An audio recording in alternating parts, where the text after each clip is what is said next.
Chapter 31 Black Family Reunion 2. Everyone stayed awake until the next day, waiting for the Aurors to arrive, but they never came, which surprised everyone, given that it was an obvious place to hide after an escape given the political complications they would have when searching the Black Manor. That's strange, they should have arrived long ago, Narcissa spoke, stroking Asterion's hair, his head resting on her lap. Her fingers gently traced the silky dark strands that easily slipped between her fingers. Maybe they focused on the other prisoners. Asterion replied, enjoying the strokes on his head, his voice slightly sleepy. He hadn't slept much last night, so he was almost drifting off to sleep with her touch. Everyone fell silent. Why release all the prisoners to create more chaos? Narcissa asked Bellatrix in a slightly lower voice, apparently afraid of disturbing Asterion, who was almost asleep.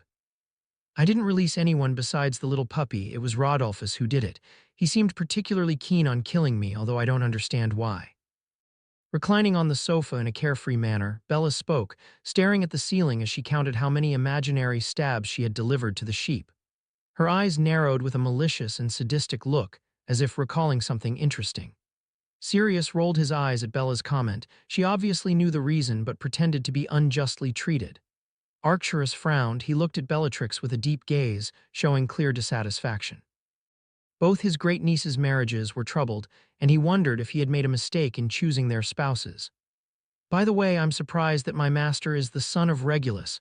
My first thought upon learning of his divine existence was to think he was Sirius's son. Bella spoke at that moment, subtly changing the subject. She felt she would be reprimanded by Arcturus if she continued to mention her ex-husband. Everyone deliberately ignored Bellatrix calling Asterion master and revering him as a god. Me too, Narcissa agreed with her sister's words. Arcturus merely nodded in agreement as he took a sip of his tea. Why? Asterion looked confusedly at everyone.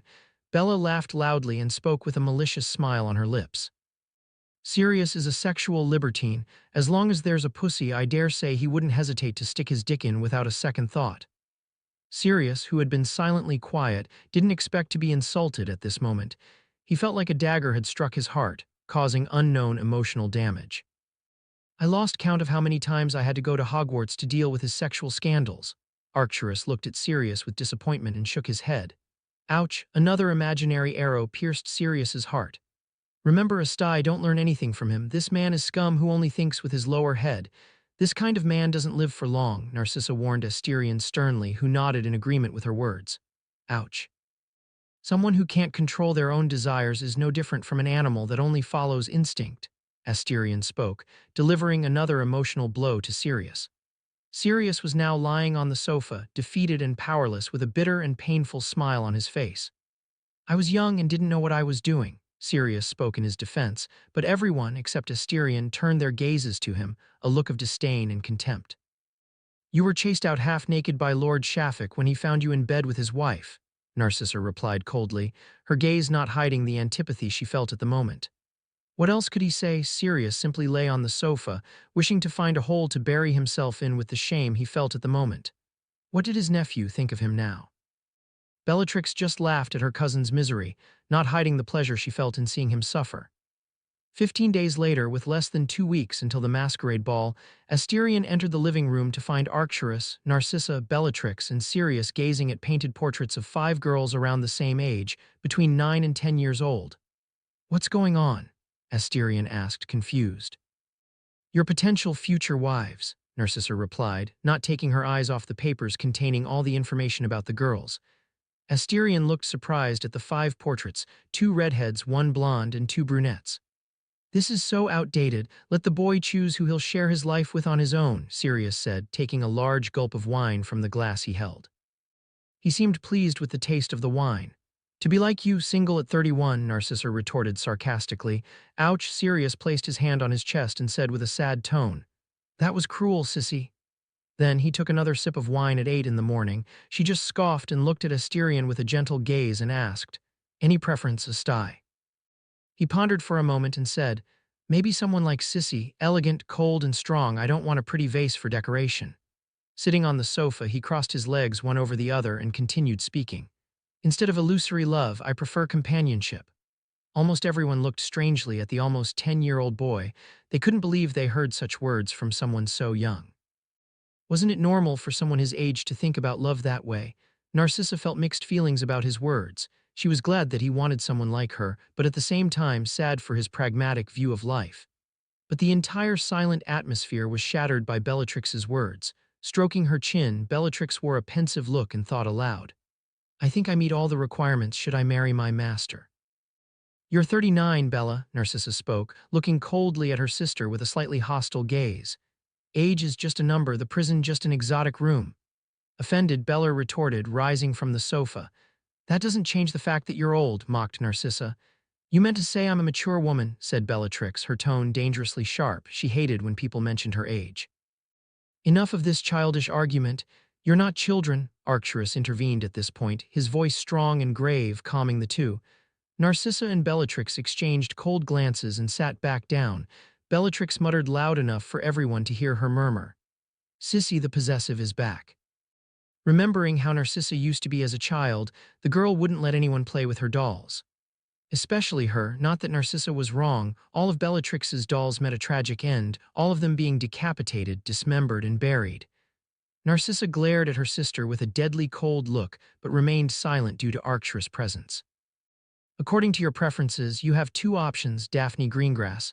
A young witch of semi-grade 2 or Susan Bones, a grade 3 witch, both powerful for their age and likely to reach grade 1, especially Miss Greengrass, who has the potential for semi-special grade. In addition to them, Pansy Parkinson is also suitable, although her talent is slightly lower than the other two. Politically, Susan Bones is the niece of Amelia Bones, head of the Department of Magical Law Enforcement. On the other hand, Daphne Greengrass is the heir to the prestigious Greengrass family, controlling a good portion of Britain's magical resources. According to the report I received about their personalities, Susan is more timid and reserved, while Daphne, on the other hand, bears a resemblance to Narcissa. Arcturus finished speaking and looked at Asterion, waiting for him to respond. Asterion couldn't help but think about Susan. She wasn't his type, her red hair might attract him, but that was about it. As for political power by marrying her, it wasn't much to begin with. The Bones family was only strong because of Amelia Bones. Once she left her position, the Bones family wouldn't be as important as it was now. Besides, with Amelia's personality, it would be difficult to gain any privilege. She was known to be impartial and cold. There was no way she could help with anything if he married her niece. On the other hand, Daphne was the heiress to the Greengrass family, both politically and economically. She was indeed the better choice.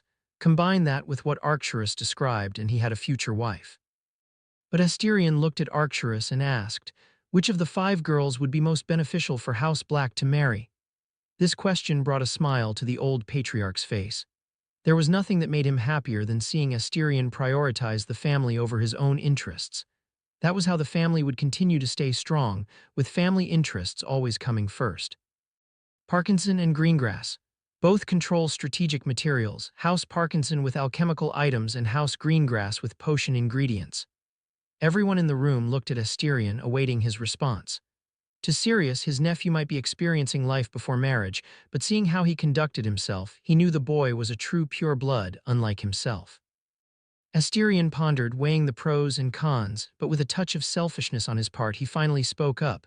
Daphne Greengrass should be more suitable. Narcissa wore a displeased expression on her face, although it didn't show. She followed the pure blood ideology. The Greengrass family, on the other hand, was quite liberal with their marriages, regardless of whether they were half-blood or Muggle-born. However, as it was Asterion's choice, she remained silent. I still think I'm more suitable, Bellatrix muttered in the background, but everyone ignored her. Chapter 32 Masquerade Ball 1 On the night of the Masquerade Ball, Asterion stood before the full-length mirror, clad in an elegant dark green suit adorned with delicate silver lines resembling the thorns of a rose, scattered across the chest area and sleeves of the jacket. A white scarf wrapped around his neck served as a tie, fastened by a dazzling ruby-studded golden brooch. The mask covering his face was dark in color, evoking the image of a demonic being with 10 red eyes, while black feathers on either side resembled the wings of a fallen angel. What do you think, Bella? Asterion asked the stunning woman who was seated in a manner unfit for a lady. Diabolically beautiful, master, so much so that I want to lock you up in my basement, replied Bellatrix to Asterion, looking him up and down as if he were a succulent piece of meat. Her tongue seductively slid over lips stained with crimson lipstick. Asterion remained indifferent to the advances of his beautiful cousin. He had grown accustomed to the perversions of his crazy cousin, who didn't even care about his age. Honestly, it wasn't all that bad. These seduction attempts helped him prepare for the future, especially when he expected to deal with women trying to seduce him, increasing his resistance to such charms. He knew that beautiful women were one of the most dangerous things in the world. Sitting elegantly in his chair, he lightly tapped his legs, drawing the woman's attention. Bellatrix's eyes lit up, and she rose from the couch, kneeling beside the chair with her head on his lap. Asterion merely smiled and gently stroked her hair with tenderness. "You're truly someone starved for attention," Asterion said gently as he admired Bellatrix's beautiful face. Even nearing 40 years old, due to magical energy, her aging had been slowed down, making her appear like a young woman of 25. Bellatrix pouted her lips upon hearing her master and spoke comfortingly, feeling his caresses in her hair. "It's not my fault, master. Rarely did anyone love me." "I see your husband didn't please you," sighed Asterion. Political marriages were like that. He himself didn't expect love, but he didn't expect both Narcissa and Bellatrix's marriages to be so troubled. "Well, he dared to have a bastard outside of marriage," said Bella, her eyes half closed, lazily rubbing her face against his thighs. "And what did you do when you found out?" Asterion asked, curious.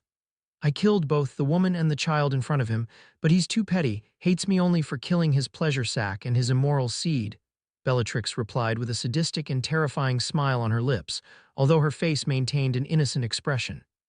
Asterion remained stoic in the face of the shocking revelation. Not that he was indifferent to the death of a child, but it was like hearing news of someone's death on the other side of the continent, irrelevant to his life. He shook his head and said calmly, "And you still claim he has no reason to want to kill you?" "It doesn't matter. He will die by my hands in the end. After all, he's weak and incompetent," Bella replied indifferently. Killing the woman and the child was trivial to her. As for Rodolphus's hatred, she didn't care. In fact, she wanted him to hate her even more.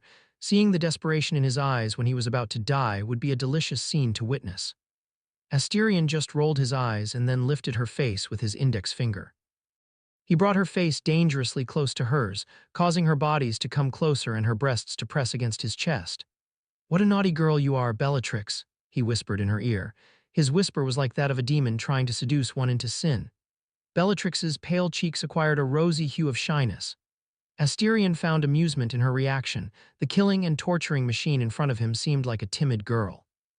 For some reason, this brought him a sense of satisfaction. His finger slid over the soft skin of her cheek, down to her chin, and stopped at her lips, where he traced his thumb over her plump, red lips. The lipstick smeared and spread to the sides. Bellatrix's green eyes were clouded with raw desire as she sucked his finger as if savoring the most delicious delicacy in the world. But when she was ready to strip off all her clothes and surrender to pleasure in a carnal night of passion and wild sex, her master pulled back with a teasing laugh. Asterion finally felt satisfied with his revenge. He had spent weeks being seduced in various ways by this woman, but this time he made her feel her own poison. "I just remembered I have an appointment, perhaps later, Bella," said Asterion, rising and ignoring Bellatrix's hurt gaze. "Don't be so cruel, master. My body is burning," Bellatrix said, writhing seductively, her cheeks flushing deeper. "Furthermore, as your master, I forbid you to touch yourself," Asterion said, showing a smile behind his equally sadistic mask, causing Bellatrix to widen her eyes in shock. Without waiting for a response, he left the room with light and agile steps. "The master is so cruel, Tilda, I want him to tie me up and beat me. Should I call him Daddy?" Breathing heavily, she murmured to herself with a sensual look. Leaving the room, Asterion noticed the house elves tidying up the last details for the ball, moving swiftly and completing all tasks efficiently. "Good work," praised Asterion, and the house elves seemed to receive the praise as if it were the most beautiful of praises. They instantly bowed and redoubled their efforts, performing tasks even more quickly, as if they were even more motivated. Watching the scene, Asterion merely shook his head, understanding why house elves had a low status in society. They fed off the magic of their masters, essentially becoming magical parasites, and as such were undervalued, even more so than goblins. Continuing down the hallway, he found his great-grandfather standing in front of a huge painting, staring at it without blinking. As he approached, Asterion saw the painting of a tall man standing with his hand on the shoulder of a woman seated in a chair. Through the facial features, he recognized the man as Arcturus, and the woman, obviously, was his great-grandmother Melania Macmillan. "Did you love her?"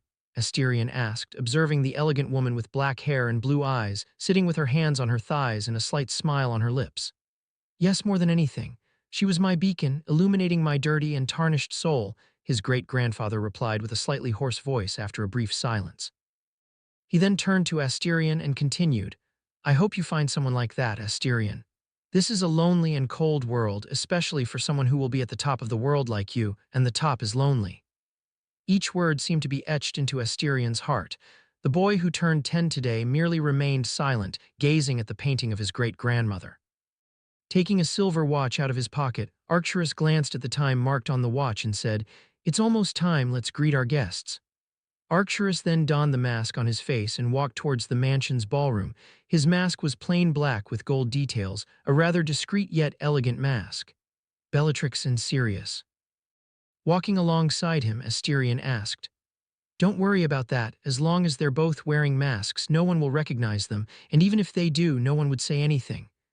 Everyone in that room is our ally and needs the Black family to survive in the face of the most powerful wizard in the world, Albus Dumbledore," Arcturus said, stopping in front of huge doors. "Or they just need to betray our house and turn to Dumbledore's side," Asterion said, looking at Arcturus with a cold stare.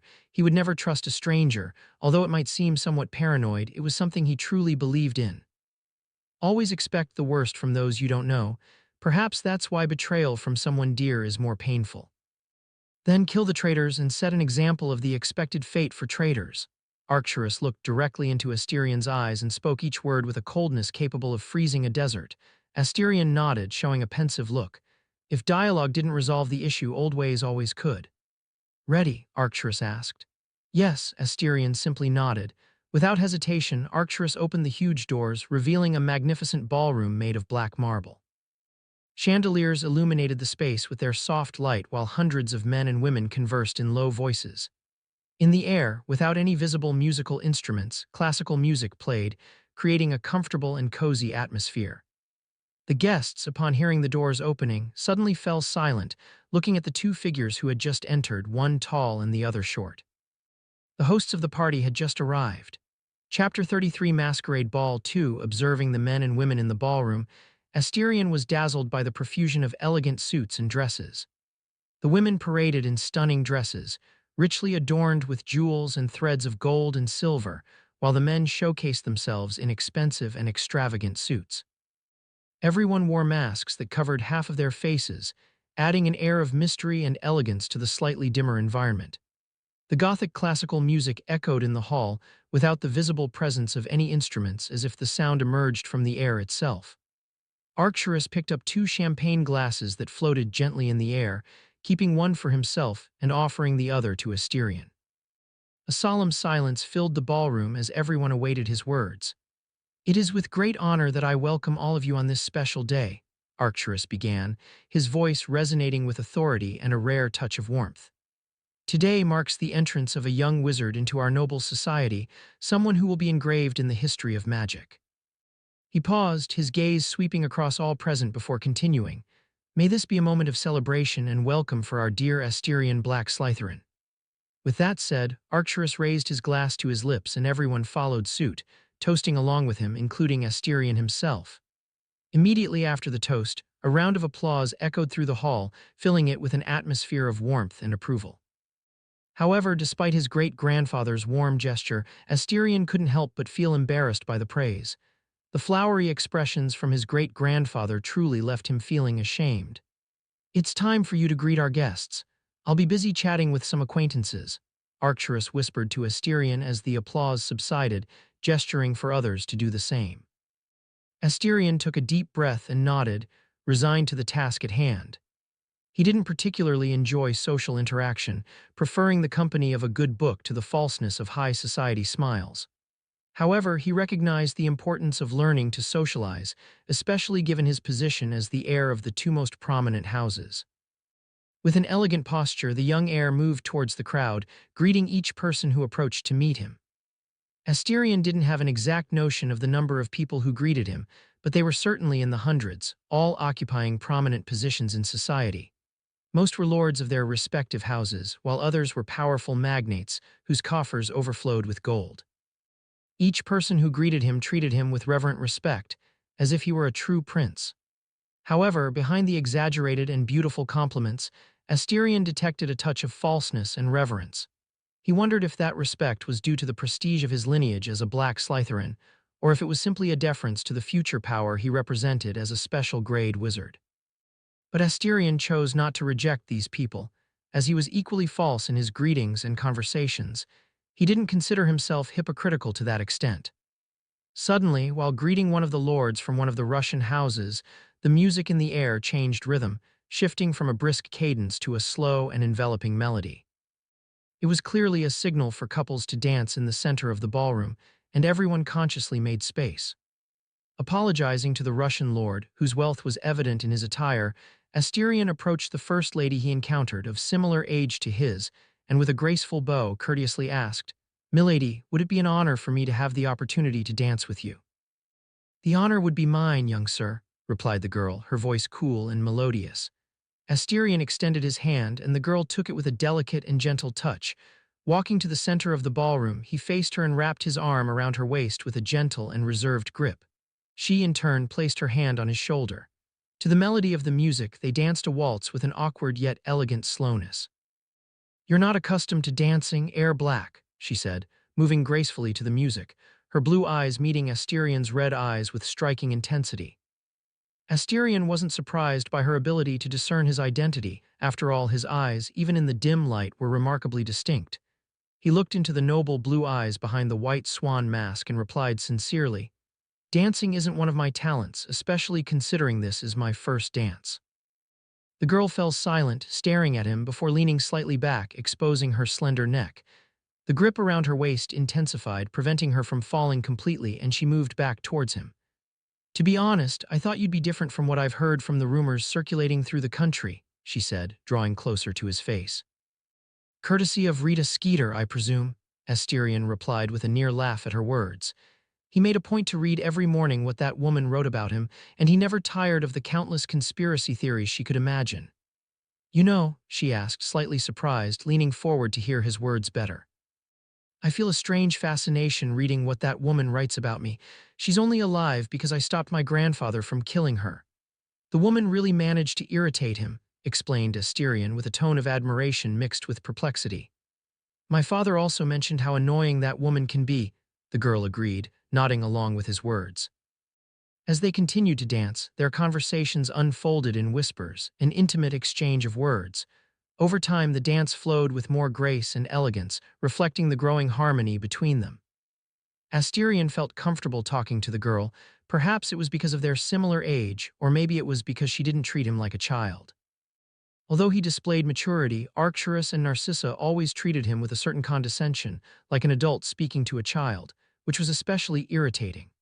Time passed, and finally the music came to an end, at least for its first part. Parting ways, Asterion elegantly bowed as he said, "It was an honor, my lady."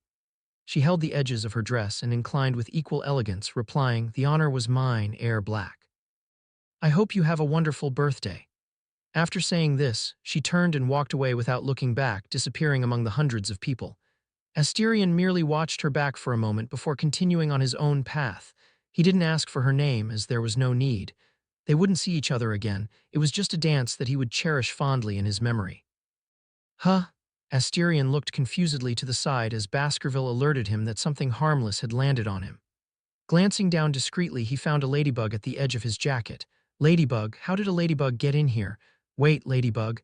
Asterion remembered that Rita Skeeter's animagus form was a ladybug. Honestly, he admired the woman for her audacity and courage to infiltrate the Black Mansion. Before the ball, a breach was opened in the barrier protecting the mansion to allow the guests to enter.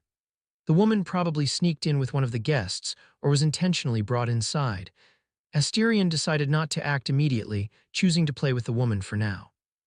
Climbing the stairs to the first floor of the ballroom, he found himself facing a beautiful view of the mansion's garden, holding a glass of champagne. Taking a sip of champagne, he savored the cold night breeze. Suddenly, he noticed a woman approaching from behind. As he brought the glass to his lips, he watched the woman draw near. She appeared to be around 40 years old, with black hair showing a few strands of white, elegantly arranged in a bun. She possessed a decent beauty, at least from what he could discern. The brown eyes behind the feathered mask seemed particularly shrewd. "Air Black," greeted the woman, raising her own champagne glass as she sported a slightly arrogant smile on lips adorned with lipstick. Asterion remained silent, observing the woman as he finished the contents of his glass. It was evident that this woman was different from the other guests who had greeted him earlier. While they treated him with respect, she, on the other hand, spoke to him as if they were equals, a rather rude attitude considering they were in his house. The woman didn't seem bothered by Asterion's silence and continued to smile, taking out a business card from her small purse. Curious, Asterion took the card and read. There was only one letter on the business card and nothing more.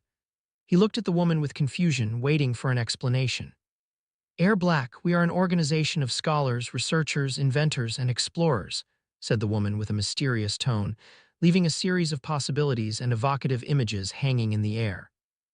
Asterion wasn't particularly interested. It was obviously a suspicious organization, one he definitely didn't want to get involved with.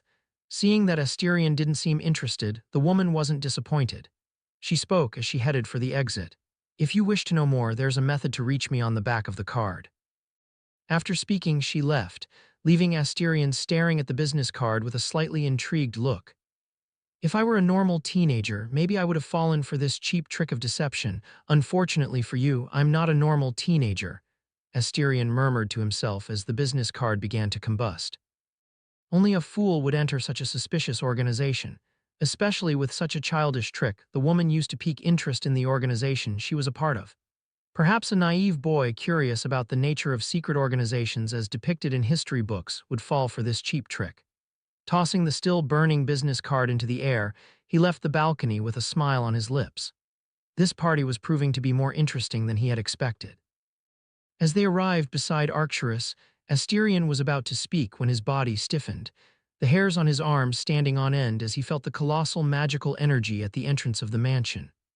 Although it was still blocked by the barrier, the aura was suffocating, resembling a miniature sun.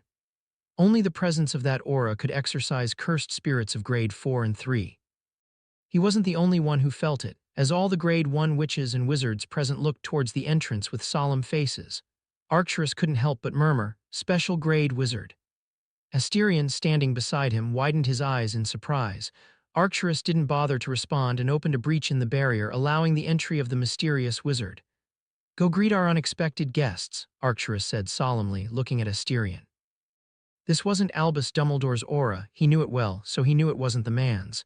But since the mysterious man didn't conceal his aura, he wasn't apparently an enemy at first sight. Thus, he gave Asterion the task of greeting the mystery guest as a lesson. Asterion nodded and headed towards the entrance of the ballroom. It took about 5 minutes for the guests to arrive at the ballroom with the help of the house elf from the House of Black, Monstro. As the doors opened, Asterion almost instantly focused on the elderly-looking man in the center, surrounded by 10 people. They all had a crest on their chest, to be more precise, a strange symbol that he recognized as the Deathly Hallows. Some party guests recognized the crest and paled. The elderly man was dressed in a very common black German suit. He looked like a gentle and warm grandfather with his smile and kind silver eyes resembling moons in the night sky. He held a wrapped gift in his hands as he approached Asterion. "Hello, young Asterion. I apologize for my late and unannounced arrival, but I had urgent pending matters." "This is a gift for you," he said, looking directly at Asterion with a gaze that seemed capable of seeing into someone's soul. "Thank you, sir." Holding the gift, Asterion asked cautiously. "Gellert Grindelwald," he replied with a friendly smile on his lips. Chapter 34 Masquerade Ball 3 Sighs of surprise echoed through the crowd of guests. They certainly hadn't expected to see the legendary Gellert Grindelwald appearing at the Black Heir's birthday party. It wasn't just them who were surprised. Asterion was too, but he looked calmly at the man who ruled Europe with an iron fist. Grindelwald dared to preach his ideals openly, and all the magical ministries of European countries dared not to act. No one wanted a walking atomic bomb full of rage in their country. So they turned a blind eye to the man's deeds, counting on him not to dare do anything too serious. The European countries didn't care about what he did. Placing his hand over his chest, Asterion leaned forward and gestured gracefully. "Welcome, Lord Grindelwald. I hope the party suits your liking." "What a polite young man. Unfortunately, I had no grandchildren or children." Gellert commented with a regretful tone at the end. Asterion almost rolled his eyes at the man's words, but the idea of Dumbledore being a man and still able to be pregnant was certainly a funny sight. Although your former lover might think otherwise, Asterion remarked, looking at the man with an indifferent gaze. As he said this, he felt Grindelwald's gaze turn slightly cold, but the feeling lasted only for a brief moment. If he weren't as sensitive as he was, he would have thought it was just an illusion. Grindelwald let out a low, charismatic laugh. "You seem to know a few things, young Asterion," he said, his eyes gleaming unusually.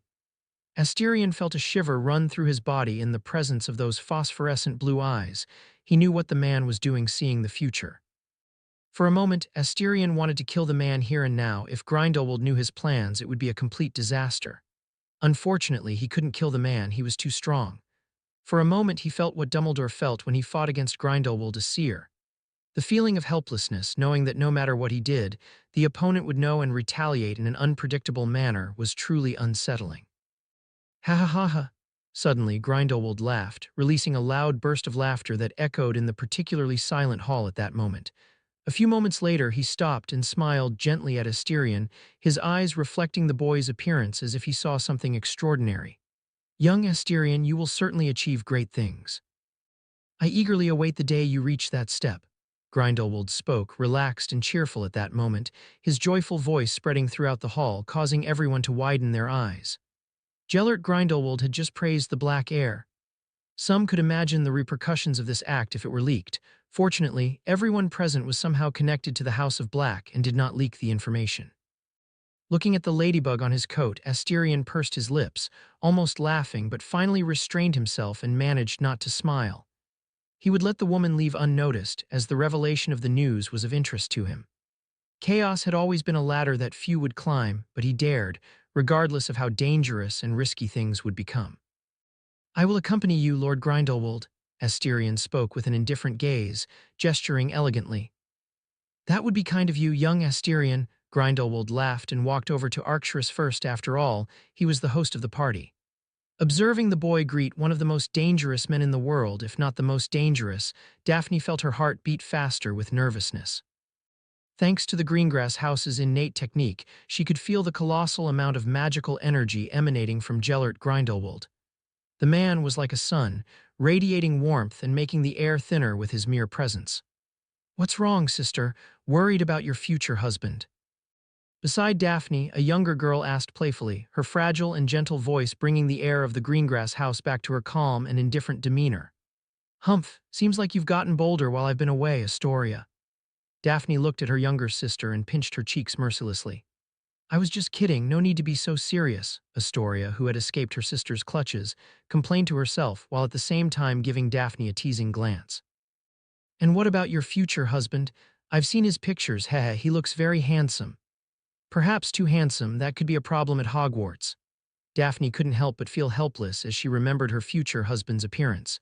She felt like her life would be difficult, especially at Hogwarts, where he would be surrounded by hormone-filled girls determined to win over her lovely husband. Daphne was especially worried about the girls from Slytherin. She could easily imagine how many orders these girls had received from their parents to seduce the Black Heir. Everyone wanted a piece of the pie, and that pie was Asterion Black, heir of the Black House and the Slytherin House. "Please don't be so sad." Hearing her sister's helpless words, 8-year-old Astoria rolled her eyes at her hypocrisy. Although Daphne appeared very distressed, Astoria knew her sister was secretly enchanted and very pleased with her future husband. After all, she knew her sister had always dreamed of marrying a handsome, cold, and arrogant prince from Slytherin, but she didn't expect that dream to come true so perfectly as she wished. Not only a Black, but also a direct descendant of magical royalty, the Slytherin house. "Looks like you're envious, sister," Daphne teased without hesitation. "Yes, I am envious. You're marrying a prince and I'm marrying a golden cat trying to pass itself off as a powerful lion," Astoria replied, muttering and showing herself very dissatisfied with her future spouse. At their first meeting, she had almost punched that arrogant face that seemed so punchable. She just hoped Draco would improve as he grew up and became more mature, otherwise she would prefer to marry someone else. Not that she didn't like an arrogant man, but arrogance based on one's father's prestige, as Draco proudly displayed, certainly wasn't attractive to her. Seeing the two daughters whispering together, the Greengrass couple simply shook their heads and turned their attention back to the party hosts and the most illustrious guest of the party. "You have an incredible grandson, Arcturus," Grindelwald spoke, looking up at the man who was about 20 centimeters taller than him. They had met before, about 20 years ago, when Arcturus was on a joint mission with other countries in Europe. "I can say the same about your adopted son," replied Arcturus, turning his gaze to the young man with medium-length black hair who always faithfully followed Grindelwald. The other acolytes were forming a formation about 10 meters away from the Dark Lord. Grindelwald nodded and spoke slowly. "Don't praise him too much, he might get arrogant." "Adopted son?" Asterion looked at the young man with curiosity. He appeared to be around 25 years old, but a wizard's appearance often deceived, so Asterion assumed he was much older than he appeared. Noticing the confusion on Asterion's face, Grindelwald introduced him, placing his hand on the young man's shoulder. "Aurelius Dumbledore, my adopted son." If Grindelwald's arrival shocked the audience, then Aurelius's identity left everyone speechless, not understanding what was happening at the moment. Asterion looked at the young man, surprised. After all, that was the surname of the most powerful wizard in the world, Albus Dumbledore. He couldn't recall if he had read about this character in the books or seen him in the movies, but he thought it might be from the new films he hadn't watched due to lack of time. "Hello, Aurelius." Approaching him, Asterion greeted him as he should as one of the hosts. "Black air." After a brief silence, he replied, looking at Asterion with his black eyes. A short and cold response, without any sign of wanting to initiate a conversation, something Asterion could probably understand. Conversing with people was tiresome. But observing Aurelius, Asterion couldn't help but be surprised. There was something strange about Aurelius Dumbledore. In his senses, it was as if his magical energy moved on its own, as if it were alive. However, that was impossible. Magical energy was just that, energy without consciousness. It was like a program with complex and infinite orders, created by the natural order of things, but without intelligence. But in Aurelius's case, it was as if it were alive and had become a separate entity from the host, two souls in one body. That was the most accurate answer to his confusion. Another thing that intrigued him was that his magical energy was actually negative magical energy. This puzzled him. Was Aurelius human or a cursed spirit, perhaps a hybrid? If that were the case, could cursed spirits reproduce sexually, or was it another process? There was also the option that Grindelwald had created him artificially, but he had no idea how. In Asterion's mind, the idea of capturing Aurelius and dissecting him while still alive on the surgical table appeared, but it was suppressed the moment it emerged. Aurelius was a semi-special grade wizard, and he always stayed by Grindelwald's side, making it impossible to kidnap him without anyone knowing. Aurelius, who was looking at Asterion, couldn't help but take a few steps back.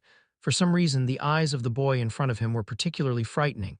He looked at him as if he saw a rare and extinct specimen. Seeing this, Asterion, realizing he had exhibited inappropriate behavior, cleared his throat, feeling somewhat embarrassed, and offered a polite smile. "If you need anything, please don't hesitate to ask. I would be here to help with anything."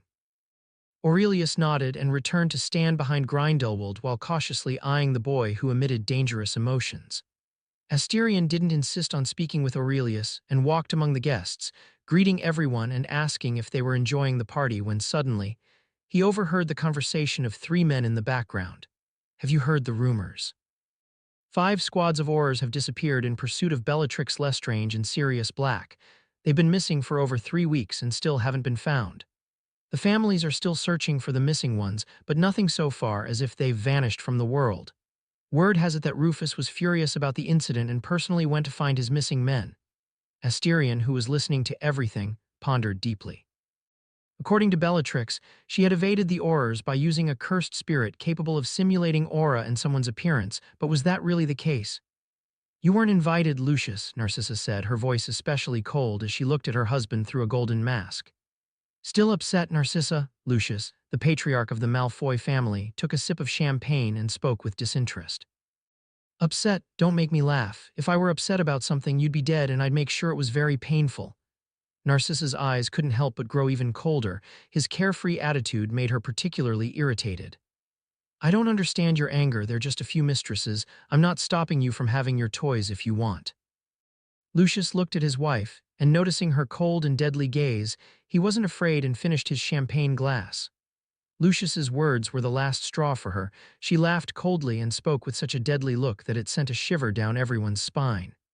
Fine, first you call me petty for not allowing you to cheat on me, now you call me a slut. Do you really think I'm someone who takes everything silently? With her words, she took off the wedding ring on her ring finger and threw it into Lucius's champagne glass as she turned away, but before leaving, she left her words behind.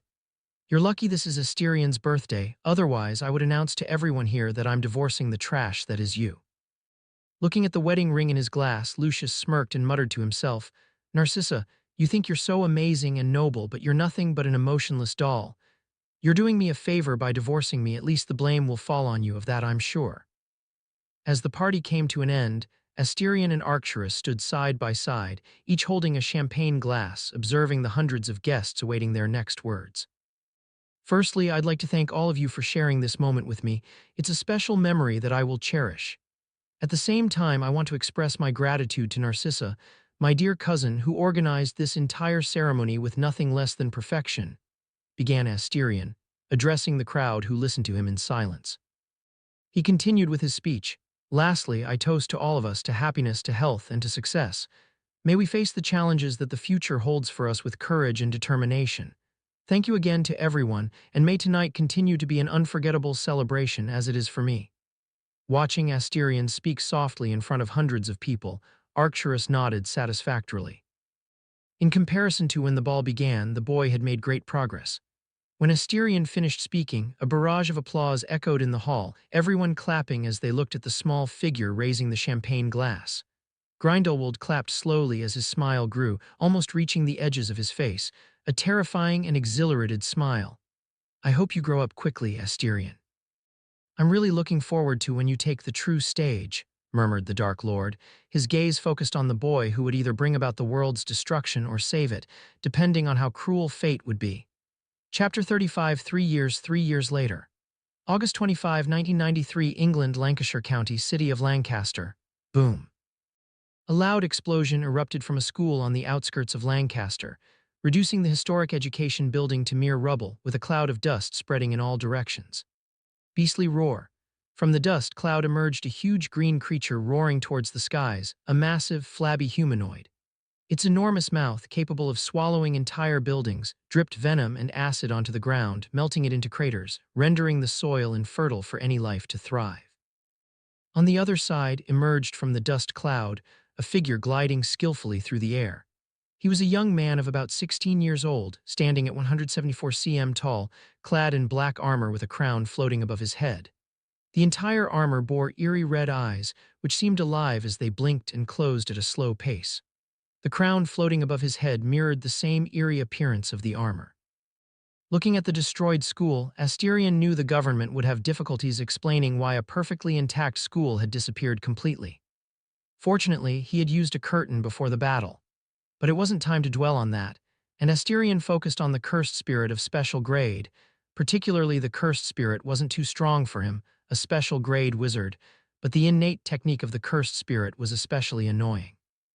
Acid and poison. With the simplistic mind of the cursed spirit, it wielded its innate technique as nothing more than a simple mist. The mist was capable of poisoning and corroding everything it touched, rendering the land around the school uninhabitable, at least for a few months. But that was it, just irritating. It would be easier if it used spells, but considering the disaster it would be if it cast a spell, he refrained from using his own spells, especially without the wand to control the spell's accuracy. At times, Asterion wished that casting spells was as easy as using his innate technique, but it wasn't the case, especially for him, who had a colossal magical energy that was mostly uncontrollable. Floating in the air, he makes a seal with both hands. Asterion summoned a massive cloud of darkness in the dark sky within the curtain. From it emerged a colossal silver serpent. Its colossal size seemed to cover the entire school grounds, with silver scales adorned with symbols resembling pupil-less eyes. Ouroboros. Looking at his cursed spirit possessing an innate technique related to fate, Asterion glanced coldly at the humanoid cursed spirit still roaring towards him. The cursed spirit didn't attack him. It seemed it could sense the mortal danger he was feeling at the moment, which wasn't surprising given that high-grade cursed spirits were capable of speaking and thinking like humans and other intelligent races. But the fear was short-lived, as the cursed spirit opened its mouth and released a huge cloud of venom and acid, covering the entire area within the curtain that separated the inner realm from the real world. However, something incredible happened. The silver serpent in the sky bit its own tail. In the next moment, the entire cloud of venom and acid seemed to rewind in time. Even the cursed spirit appeared confused, but his confusion lasted only a second before he let out a furious roar. Every time he moved, he returned to the same spot he was in, as if trapped in an eternal loop. Seeing the huge, furious spirit finally trapped, Asterion was pleased with Ouroboros' ability. The serpent was one of his trump cards to use against the bearer of the six eyes, and seeing the results of his creation, he was very satisfied. "Now, let's play, as I really need to unwind," Asterion murmured to himself as he fell from the sky towards the cursed spirit. As he descended, a pair of black gauntlets appeared in his hands. Upon landing on the cursed spirit's head, Asterion closed his fist and gathered magical energy before delivering the punch. Boom! The entire head of the cursed spirit deformed, green blood splattered onto Asterion's face. He didn't stop and continued delivering another punch, even stronger and charged with magical energy, exploding the cursed spirit's head this time, silencing the creature's roar. A large amount of putrid green blood splattered hundreds of meters around. Not waiting for the cursed spirit to regenerate, Asterion reached out and used his innate technique creation and manipulation of cursed spirits to control it. A huge sphere of blue magical energy appeared around the gigantic cursed spirit, slowly melting it until it transformed into a blue sphere in Asterion's hand. "This is the 5th special grade cursed spirit I've exorcised. With this one, I've completed the Ministry of Magic's evaluation. I'm officially the 2nd special grade wizard in England and 32nd in the known world today." Looking at the blue orb in his hand, Asterion curved his lips into a smile and swallowed the cursed orb without hesitation. Along with this one, Asterion had about 15 special grade cursed spirits, 5 exorcised and 10 created over 3 years of insane training, during which he just wanted a bit of vacation before continuing his infernal journey. With this mission completed, Asterion could finally return home after 3 months of absence. But hunting down 5 cursed spirits took longer than he expected, especially with these beings able to change their own negative magical energy, making their exact location difficult, camouflaging themselves with a lower grade than they truly were. But these 3 months were not in vain. They brought him a tremendous increase in strength, as he created and captured so many cursed spirits, which was considered quite satisfying. Closing the curtain, the sky gradually returned to its beautiful celestial blue, but the destruction of the school building remained unchanged. But there was nothing Asterion could do. It was better for the school's destruction than the entire city, which could happen if the cursed spirit left its place of origin. It wasn't common for this to happen, but unfortunately, it wasn't an absolute rule. In his 4th exorcism, unfortunately, this happened. He arrived late, and a significant part of a city in Gloucestershire had been destroyed. The government had told the people that the cause was a large accidental explosion, but Asterion knew that a cursed spirit had left its place of origin and caused more than 20,000 casualties before being exorcised by him. When the veil was lifted, Asterion saw that the entire school area had been cordoned off with several yellow and red perimeter tapes. Behind the tapes, several government cars were parked, each bearing a logo of a sword and shield crossed with an acronym below. It was the secret government organization responsible for bridging the wizarding world and the normal world. It had the authority to evacuate an entire city if necessary. "I presume that since we're alive, the cursed spirit has been exorcised." Asterion looked at the middle-aged man in a suit and nodded, signaling that he was correct. The man took out his cell phone and spoke. "The special-grade cursed spirit has been successfully exorcised." After reporting, he pocketed the phone and pulled out a cigarette, lighting it as he looked at the young man with a complex expression. He had worked for over 20 years in MI0, but he never got used to seeing children fighting these monsters. To him, these children should be in schools playing and hanging out with friends, not fighting to the death against these abominations. Unfortunately, the world didn't work as he wanted. "Good job, Agent Black," he said, blowing a smoke ring from his mouth. "Thank you as well for your hard work, Agent Gray," Asterion also sincerely thanked. In these 3 months, he had seen how hard these people worked to make the world a little better, enough for normal people to live their lives normally. Edward Gray simply nodded and replied, It's the least we can do while you're risking your life, Agent Black. He continued speaking, this time with a sincere smile. By the way, congratulations on becoming the second special grade wizard in England.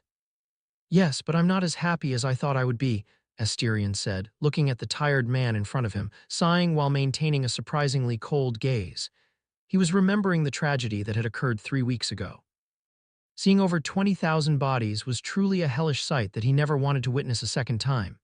Edward also sighed. He was on the case when the special grade cursed spirit had escaped from its place of origin. Even after working in this world for 20 years, he probably never forgot that infernal scene. Flicking the cigarette ashes away, Edward spoke to Asterion with a serious look.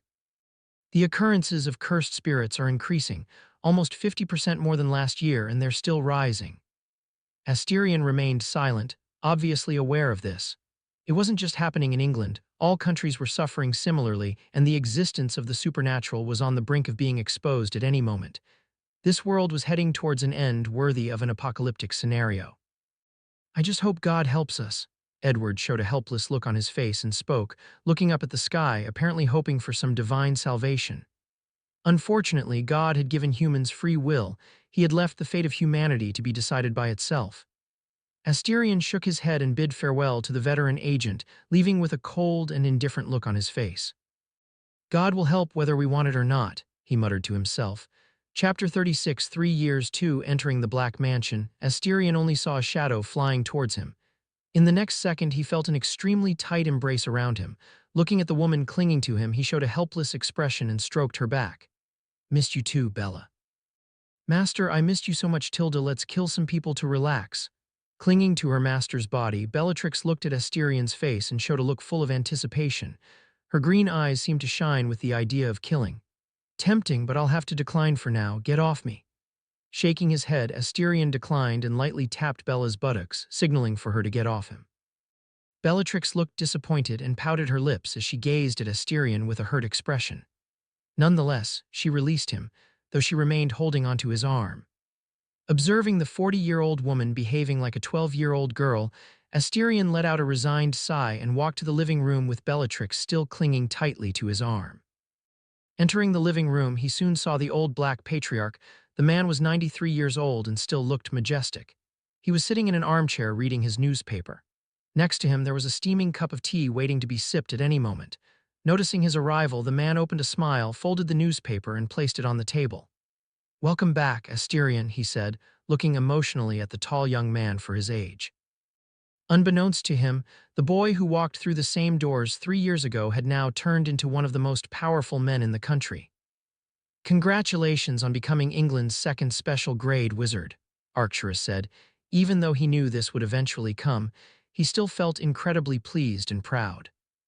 Now he could leave this world peacefully knowing he had left behind a worthy heir. Seeing the two conversing without paying attention to her, Bellatrix spoke very discontentedly. I'm here too, don't ignore me. Bellatrix, you need to learn not to interrupt a conversation, Arcturus sighed and spoke in a tone full of helplessness. No one but him knows what he went through in those 3 months. Without Asterion to control her, Bellatrix practically became an uncontrollable madwoman. It wasn't once or twice that he found Bellatrix covered in blood with a sadistic smile on her face. Fortunately, the woman knew how to cover her tracks, otherwise, the Black Mansion would be a common destination for Aurors to visit. As for whom she killed and tortured, Arcturus was too lazy to ask. He was already old and didn't want to care about what Bellatrix did with her life. Always so old-fashioned, Bellatrix muttered discontentedly, hearing Arcturus grumble, but upon seeing Asterion's cold expression, she remained silent. I'll take a shower, we'll talk more at lunch, Asterion said, shaking his head at Bella's silence and addressing Arcturus. Very well, Arcturus nodded and returned to reading his newspaper calmly. Feeling the warm water enveloping his body, Asterion let out a comfortable sigh. He rested his head against the bathtub and gazed silently at the bathroom ceiling. Not only did he not feel tired, but it had been 6 months since he'd felt any fatigue at all. It had been half a year since he possessed the magical energy necessary to be considered a special grade wizard, which was 100 times the energy of a grade 1. To put it into perspective, he felt like he could summon Nidhogg the size of the city of London, essentially destroying it in the process. He understood perfectly why special grade wizards were considered weapons of mass destruction. Each one possessed an amount of energy capable of rivaling that of an atomic bomb. Asterion didn't know how much magical energy he currently possessed, but it was still growing, showing no signs of stopping anytime soon. This meant he hadn't reached his peak yet. Raising his hand, Asterion created an oval barrier above it. If one were to look inside the dark barrier, they would see a completely different scenery from the world outside, as if it were a different world altogether. It was the ultimate technique one could achieve using their inborn technique. Domain expansion. Domain expansion was achieved by expanding the inborn domain with magical energy while using a barrier to construct it within a separate space. The caster then infused their inborn technique into the barrier to complete the expansion, allowing them to deploy their ability throughout the domain. From the outside, the barrier of a normal domain is usually fully enclosed, making it appear as a floating black sphere that can even be moved slightly if needed. Honestly, it wasn't difficult if you had enough magical energy. For example, Asterion could use it when he was still a semi-special grade wizard. Using his domain expansion without a barrier like Sukuna proved to be a difficult challenge to accomplish. No matter how hard he tried, it seemed impossible to manifest his domain without a barrier. Firstly, there was nothing to sustain the manifestation as support. Even the air itself was unsuitable as it wasn't a conduit for magical energy, making the entire technique impossible. Asterion himself was doubting whether he could do something like that. Perhaps he couldn't even accomplish it due to the worlds being different. Magical energy and cursed energy seemed similar, but they were very different, with the latter being much weaker than the former. After all, magical energy itself altered reality, making it possible to fully manifest the potential of the inborn technique. This means that if Gojo were born in this world, he wouldn't be OP like in the anime. He would be a god, capable of altering, manipulating, and controlling space as if it were a ball of paper. This was one of the reasons he was concerned about the bearer of the six eyes. It was a completely insane and broken ability. Fortunately, he could fight without fear against the other, knowing that he wouldn't be beaten to death like other extras. Asterion never thought his inborn technique was inferior to. While could do anything with space, he could counterattack by creating something. But even without his inborn technique, he was confident in fighting using spells. Not that he could cast any at the moment. Believe me, he tried a simple lighting spell and manifested a damn small sun that could be seen from the other side of the city if it weren't for the mansion's barrier. Since then, he refrained from using magic without the wand to control the power of the spells. Without the wand to control the power of the spells, all the spells he cast would be amplified to an insane level with the huge amount of magical energy he possessed. It might seem strange that he could perfectly use his inborn technique, but not spells. However, understand that one was like using his own hand, for example. You think, and it happens. His magic would automatically provide energy when needed, just like the body's energy, as natural as possible.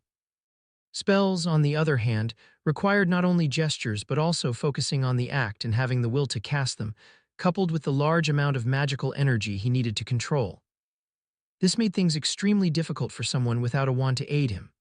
Arriving at the dining hall, appropriately dressed, Asterion found Arcturus, Bellatrix, and Narcissa waiting at the table. After the divorce 3 years ago, Narcissa moved back to the Black House and reclaimed her old surname with Arcturus' permission. As for Sirius, he had been missing for 3 years, disappearing shortly after his birthday. No one knew where he was, but whether it was Asterion or Arcturus, they had a vague idea of his whereabouts. Arcturus seemed indifferent to Sirius' departure, but Asterion knew that the old patriarch had suffered from his grandson's abrupt departure. After all, Sirius was his grandson, his son's son. Nevertheless, Sirius chose to be with his other family, the Potter House. Narcissa, noticing Asterion's arrival, stood up and hugged him while speaking. Congratulations on officially becoming a special grade wizard, Astai. She gave him a gentle kiss on his cheek and looked at him with a proud gaze, like an older sister proud of her younger brother's accomplishments. Thank you, Sissy, he replied, returning the hug kindly. I think I'm going to vomit rainbows, Bellatrix muttered with the sweet scene unfolding before her. After the scene, everyone sat down and conversed while eating. Ready for Hogwarts? Cutting a piece of beef with his knife, Arcturus asked, putting the meat in his mouth with the fork. Yes, I've personally ordered my custom wand from Lord Grigorovich. It should be delivered one day before Hogwarts. As for other things, everything's ready, just need to pack, Asterion said, taking a sip of wine from his glass. He had kind of gotten a bit addicted to alcoholic beverages. although none could really make him drunk. They just served to satisfy his palatentendido, acquia sta versao revisata e traducita du texto. Knowing that Asterion was going to Hogwarts, Narcissa felt disheartened. He had just returned from a 3-month absence, and now he would be spending half the year at Hogwarts, although he could return during summer break and Christmas. But for her, who loved being by his side, it was a cruel torture. "Sissy, you should be worried. We don't know how many girls will want to suck him." Tilda Bellatrix, seeing her sister's despondent look, didn't hold back and said wickedly, causing everyone at the table to look at her with a helpless gaze. The image of Bellatrix's words appeared in Narcissa's mind, causing her to viciously stab the fork into the meat on her plate, resulting in a sound of something breaking. "I don't think that's going to happen, Bella. I'll be in a school for learning." Seeing things gradually slipping out of control, Asterion spoke calmly as he wiped the corner of his mouth with a napkin. "Do you know anything interesting about Hogwarts, Master?" Because of the life-threatening missions, the stress at Hogwarts is quite high. Imagine 16-year-olds stressed with near-death experiences and full of hormones. Believe me when I say that the exaggerated number of broom closets at Hogwarts serves a very special purpose. Rowena Ravenclaw, as smart as ever, Tilda Bellatrix opened her mouth and put the piece of meat in it, then licked her lips sensually. Her green eyes provocatively glanced at Narcissa, who ate in silence. Bellatrix knew her sister. Narcissa had always been possessive since childhood. She never gave anything to others. Everything that was hers and no one else's. Asterion was considered hers and no one else's. Even if she didn't love him romantically, he was hers. Bella felt a little pity for her master's future wife, but only for a moment. She would delight in watching the battle that would ensue between the future Lady Black and Narcissa Black. Perhaps noticing her eyes, Asterion gave her a stern look and continued eating in silence. Seeing things getting even more chaotic, Arcturus sighed and showed a bitter look in his black eyes. This house hadn't been quiet for long since everyone arrived. Bellatrix and Narcissa always fought over the smallest things, especially with Bellatrix knowing how to push all of Narcissa's buttons, leaving her angry at all times. "That's enough from both of you. Eat your food in silence. You two look like two quarrelsome animals. Asterion, come to my office before going to bed." Tapping his fork on the table, Arcturus spoke in a grave and powerful tone, looking at his grandnieces. Narcissa glared furiously at Bellatrix, who only smiled, showing her impeccably white teeth as she played with the fork with her fingers. At night, Asterion stood beside Arcturus as they descended a spiral staircase of stones that delved deeper into the underground with each step. The path was illuminated by a Lumos spell cast from the tip of Arcturus's wand. After descending for another 5 minutes, Asterion, who was becoming surprised by the depth they had reached, finally saw the end of the stairs, which led to a long corridor completely shrouded in darkness.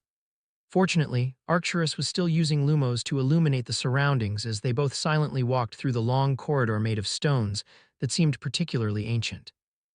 At the end of the corridor, Asterion was met by a metal door with a pentagram written in blood and runes that he didn't even recognize, but identified as ancient runes. "Make a cut on your hand and touch the pentagram." After gazing at the door for a moment, Arcturus turned to look at his great-grandson. Although surprised by the request, he obeyed the order and cut his hand with a dagger handed to him by Arcturus. With blood still dripping from the wound, he touched the door. As his blood made contact with the pentagram, it came to life, illuminating all the runes, and the sound of the door unlocking echoed instantly. Arcturus opened the door, and Asterion followed him, still confused by the entire situation. "Asterion, have you ever wondered what happens to the cursed spirits we exorcise in life when we finally die?" In an environment of stone illuminated by torches burning in red flames, Arcturus asked with a cold and indifferent voice. In the center of the stone room, a huge red pentagram, similar to the flickering flames around it, appeared especially malevolent, especially with the black coffin in the center of the pentagram. Asterion pondered before responding with an equally cold voice. "Yes, the conclusion I've reached is that they are released after our deaths. To prevent the chaos that would ensue every time a member of the House of Black died, our ancestor created the exorcism ritual, a ritual that used one's own blood to self-exorcise, burning away your soul, body, and mind." Arcturus looked at his great-grandson with appreciation in his eyes and answered, looking at the coffin that would be his final resting place. Asterion remained silent, knowing the final outcome of this conversation. "I am dying, Asterion. My body no longer responds as it should, my mind is foggy, and my senses are slow." I would say I have less than a year until my whole body becomes a leprous and mangy vessel, decaying with a putrid smell, but before that, I will take my own life. Asterion felt as if someone were crushing his heart. The man he respected and loved was about to depart, and he could do nothing but witness it all as an irrelevant spectator. Gently touching Asterion's hair, Arcturus spoke with a relaxed tone, full of relief. I know what you're feeling right now, Asterion. I have lost loved ones more than once, and this pain does not go away. Time does not dilute this bitterness and pain you feel at this moment, but you learn to live with it. I learned, and you will eventually learn too, because you are strong, because you are black. My only regret is not seeing you getting married and having children. A house full of kids running around is a beautiful sight. Looking into Asterion's eyes, Arcturus smiled and tousled his hair with a sad yet relieved expression. After a long silence, Asterion looked at his great-grandfather and asked, "Why were you telling me this?" "Because if I can't make it down here, you'll have to carry me and put my body in the coffin," Arcturus replied, looking at the coffin in the center of the pentagram. "You're cruel." Showing a sad and bitter smile, Asterion looked at Arcturus with resentment. The man was asking to be killed. "I know, but I know you'll do it," he finished as he walked out of the stone room, leaving Asterion with a grim and cold expression. Chapter 37 Hogwarts Express 1 Lying naked on the bed, Asterion pushed his hair back with his hand and looked at the naked woman beside him. She leaned her body against his, her breasts pressing against his chest. It was Bellatrix. After the conversation he had with his great-grandfather, Asterion only wanted one thing to unwind. The most effective way to unwind, proven by the human race, was sex. One thing led to another, and it happened, although it wasn't his first time. A year ago, he couldn't resist Bellatrix's seduction and indulged in the forbidden fruit. Asterion wasn't to blame, he wasn't made of iron, and his body was burning with adolescent hormones at that moment. Everywhere he looked, he saw the vague shape of beautiful buttocks. Damn, he looked at an apple and saw a butt. If you're wondering if he and Bellatrix had a romantic relationship, the answer was no. What they did was purely about sex and mutual pleasure. No one mentioned feelings. "Master, you were so rough and wild." Bella looked at Asterion, leaving many kisses on his chest and neck. Her beautiful green eyes showed a lazy and satisfied look from the carnal night where they indulged in pleasure and hedonism. Seeing him still in silence, she asked, "Is something bothering you, Master? How can I ease your worries?"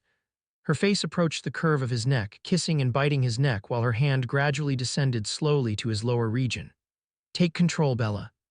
Enjoying the kisses and bites on his neck, Asterion relaxed into the pillow and spoke, closing his eyes. Bellatrix's eyes lit up upon hearing his words. She straddled Asterion and captured his lips without hesitation, nibbling and sucking on the sweet lips she never tired of kissing. Soon after, in the room, the sound of heavy sighs and hot moans echoed, along with the constant clapping sounds.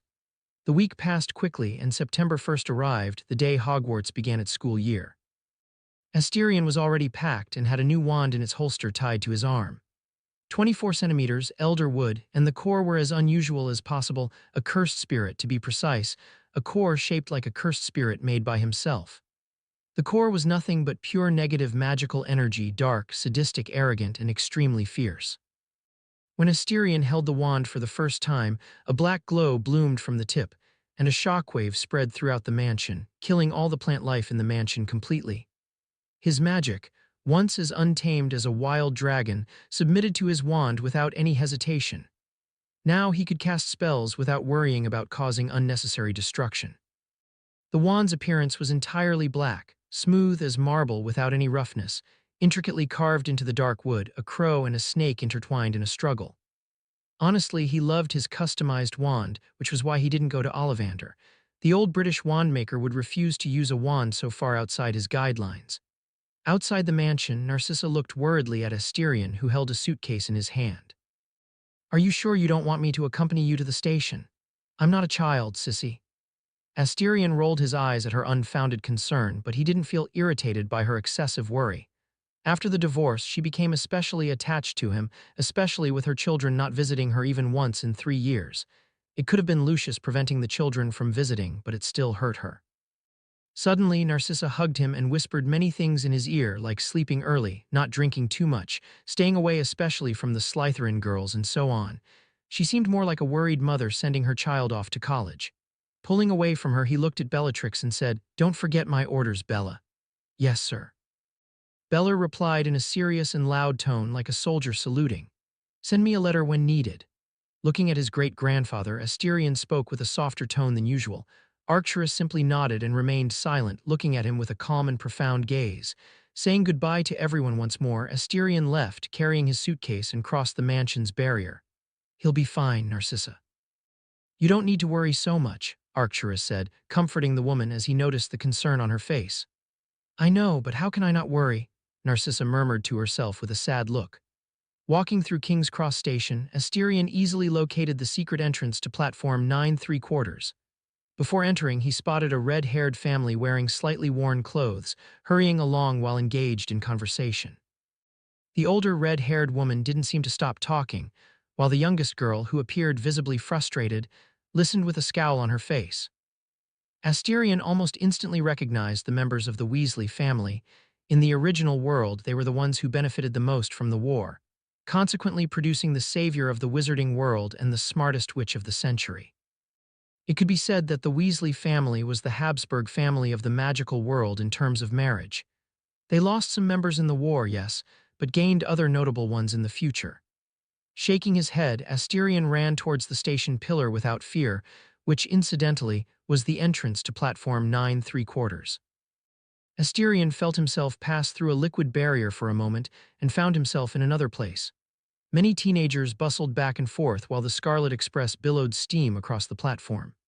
The place was chaotic and noisy, with cats darting around and owls hooting at each other. Asterion held onto his suitcase and stepped onto the crimson locomotive without a second thought, hating being in such a chaotic environment. Inside the train, Asterion saw numerous identical compartments, the only difference between them being the numbering beside each door. Walking for a moment and dodging some older students, Asterion chose an empty-looking compartment. To his surprise, when he opened the door, he found a young girl sitting by the window. "Is there a vacant spot, miss?" Narrowing his eyes, he inquired, looking at the young girl. "Yes, you can come in." Without looking at him, she replied casually, her voice lazy and slightly condescending. Asterion entered and placed his suitcase on the upholstered bench of the compartment.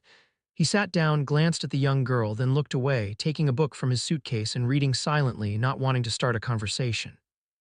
In the compartment, only the rustling of pages could be heard as both remained silent. Suddenly, breaking the silence, the door opened and a young girl with voluminous brown hair appeared. Her front teeth were slightly prominent, but the imperfection didn't detract from her charm. "May I come in?" she asked, her eyes wandering between the two inside the compartment with an uncertain look. "Come in, there are a few free seats." Since Asterion didn't bother to respond, the young girl spoke in his place. "Thank you." The girl with voluminous hair thanked and stored her own suitcase on the racks above the seats. Afterwards, she sat down next to the other young girl, and silence once again settled in the compartment. But it didn't last long, as the girl with brown hair introduced herself timidly. "I'm Hermione Granger." Whether it was Asterion or the other young girl, they both raised their heads and greeted her back. "Rose Potter." "Asterion Black." As the two stated their names, Hermione widened her eyes and looked at them both with an incredibly shocked expression. Even Rose looked surprised at the young man. "I've read about you too," Hermione spoke excitedly without stopping, quoting some books about them. Asterion simply glanced at her and went back to reading his book. He didn't find the girl annoying, just busy reading at the moment. Seeing that Asterion ignored her, Hermione felt her smile stiffen. Seeing this, Rose, who didn't want to pay attention to the conversation, comforted young Hermione. "Don't worry about him, he's always like this." "It's okay, I'm used to it," Hermione spoke with a helpless smile and a sad look. Then she heard the voice of the incredibly handsome young man. She noticed that his voice was cold and almost emotionless, but still very pleasant to listen to. "I ignored you because I'm busy at the moment, Miss Granger, nothing more. Don't take my silence as an insult." Hermione nodded, understanding, as she also didn't like to disturb her reading time. "By the way, cousin, I would appreciate it if you didn't call my book stupid." Raising his head and looking directly into Rose Potter's incredibly blue eyes, which seemed to have stars in them, combined with her white hair, and you knew her identity. The current bearer of the 6 eyes, Rose Lily Potter, the girl who lived. Chapter 38, Hogwarts Express 2. Cousin Rose, who until a moment ago had been showing boredom, looked at the handsome young man in front of her with surprise. Raised only among the Dursleys, the sudden news caught her off guard. "What's so surprising?" "You probably have cousins in almost every noble house. That is, before your great-grandfather Henry Potter became pro-Muggle. After that, you were probably erased from every family tree." Asterion answered her doubts, while curiously eyeing the legendary six eyes. The revelation left Rose stunned. Hearing his words, she realized she probably had dozens of cousins she had never known. "Are we close cousins or distant ones?" Rose asked, looking at him with her bright blue eyes. Asterion tried to remember the chaotic Black family tree before responding. "Our closest relationship is through your great-uncle Charles Potter, who married Doria Black." Rose nodded, silently absorbing all the information that had been dumped on her and its consequences. Hermione noticed the silent atmosphere and observed Asterion and Rose trying to find some resemblance, but they were completely different from each other. One had white hair, the other black hair. One had beautiful blue eyes, the other dark red eyes. No matter how much she looked, they didn't look anything alike. Rose's thoughts were interrupted when the cabin door opened and a boy with red hair entered, wearing clothes slightly too big for him and sporting a shy expression. "Sorry, all the other cabins are full," he said, looking at everyone. His gaze paused for a moment on Rose, and he couldn't help but open his mouth, his cheeks gaining a shade similar to his hair. Clearly drawn by Rose's appearance, which was not surprising given that the girl was truly a goddess in the making. "Ron Weasley," he introduced himself, looking away, lacking the courage to stare at Rose for too long. "Rose Potter," Rose introduced herself indifferently. As for the boy's shy appearance, she wasn't surprised. She was very used to such situations. What was strange was the black-haired boy in front of her who didn't react to her appearance. "Hermione Granger," the girl introduced herself, not liking the abrupt entrance into the cabin, especially if there was a girl changing at the moment. Asterion remained silent and didn't introduce himself, which was considered rude, but he knew they couldn't be friends, so he didn't need to waste saliva. Not that he harbored any hatred or dislike for the boy, he simply knew they wouldn't get along from the start. Upon hearing Rose's name, Ron's eyes widened and he looked eagerly at her, moving closer and sitting next to her, squeezing Hermione away regardless of the brown-haired girl's protest. He asked excitedly, "Do you have the scar?" Rose frowned and looked coldly at the boy. She didn't like his approach at all, nor did she like having pushed Hermione away from her. Despite this, she lifted her bangs and revealed the lightning-shaped scar on her forehead. Upon seeing the scar, Ron gasped and blurted out his question almost instinctively, unaware of the weight of his words. "Do you remember that night?" If Rose's initial impression of Ron was merely one of indifference, it had now transformed into a slight disgust. She couldn't comprehend how someone could broach such a delicate subject in such a manner. The almost cheerful tone with which he spoke about her parents' death only intensified the feeling of repulsion she was experiencing at the moment. "Mr. Weasley, it's not very polite to ask such a delicate question," Asterion intervened, closing the book firmly and interrupting the tense atmosphere that had settled in the cabin. Ron, finally waking up to the gravity of his question, tried to quickly apologize, but he was cut off by Rose. "No need to apologize, I'm not that fragile." Her voice sounded indifferent and cold as her eyes stared at Ron with an icy gaze. Ron swallowed hard under Rose's piercing gaze, as if a mountain rested on his shoulders, making even the act of moving seem like a daunting task. "Fascinating," Asterion murmured to himself, sensing the magical energy in the air and realizing the impressive control that Rose exerted over it. It was on a completely different level from his own. If he were to engage in a battle of attrition, he knew he would likely be defeated. He would expend more magical energy than Rose, who flawlessly controlled her magical energy at a subatomic level. An achievement considered insane. The tense atmosphere hung in the air, preventing anyone from initiating a conversation. Not that Asterion wanted one, but Rose didn't plan to let him remain silent. "So, Asterion, do I have any more relatives in your family?" she asked, ignoring the awkward atmosphere in the cabin. "Narcissa Black, seemingly without crimes, Bellatrix Lestrange, wanted for numerous murders of muggles, half-bloods, and pure-bloods, my uncle Sirius Black. Also a wanted criminal for blowing up an entire street of people, and my great-grandfather Arcturus Black Roman III," Asterion replied without hiding anything. He opened the book again and continued reading, unconcerned about what others might think of his family. Rose couldn't help but purse her lips upon hearing his indifferent voice, indifferent to the deeds of his relatives. She realized that the family of this cousin she had just met wasn't exactly one of the best. Most of them were wanted criminals. Asterion Black, Ron, who had overheard everything, jumped from his seat and pointed at Asterion in shock. It was only now that he had recognized the most notable genius in the current British magical world. "Ron Weasley," Asterion rolled his eyes and replied in a nonchalant manner, Turning his attention back to the book, he continued, "I'd like to say it's a pleasure to meet you, but we both know that's not true." This made Ron's face turn red, not with shyness, but with anger. What teenagers most value at this age is self-esteem, something Ron didn't have much of in the first place, living in a crowded house with few financial resources. "It's a miracle from Merlin that your whole family isn't already in Azkaban," Ron retaliated as best as he could think of at the moment. Asterion merely raised an eyebrow slightly at the redhead's words. Was that supposed to be an insult? Asked the black heir. "And isn't it?" Ron replied through gritted teeth. "If the whole family is included, your father is probably going to Azkaban, my dear cousin. Don't forget that Arthur Weasley is the grandson of Arcturus Black Roman II." Asterion revealed information that left Ron staggering as he couldn't manage to utter a single word. Note, don't confuse Arcturus Black Roman II and Arcturus Black Roman III. Arcturus Roman II is the uncle of Arcturus Roman III, who is the great-grandfather of our protagonist. By the way, it's canon. I was also quite surprised by the revelation. You liar." He pointed at Asterion with a trembling finger, unable to finish the sentence properly. It wasn't just Ron who was shocked. Rose, who was listening to everything, opened her mouth and looked at the redhead. If Ron was Asterion's cousin, Ron was also her cousin. Looking at the trembling finger pointed at him, Asterion's red eyes gradually grew colder. "You better stop pointing at me or else I'll rip your hand off." At the end of the sentence, Asterion released his malice without any scruples, unconcerned about the consequences of his actions. The entire train seemed to fall into an ice cavern, all the students regardless of age feeling chills running down their spine as a deep fear settled in the heart of each person on that train.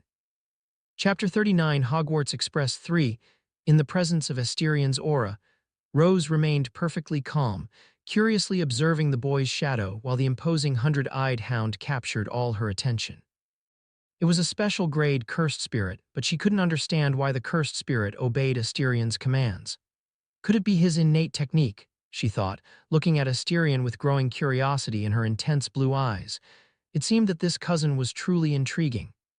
As a special grade witch, Rose was fine, but the situation was entirely different for Ron and Hermione. Their faces paled and their eyes widened with horror and fear. A sadistic and chilling laughter echoed in their minds, almost causing their hearts to stop beating. Suddenly everything ceased as if nothing had happened except for the sweat covering their bodies.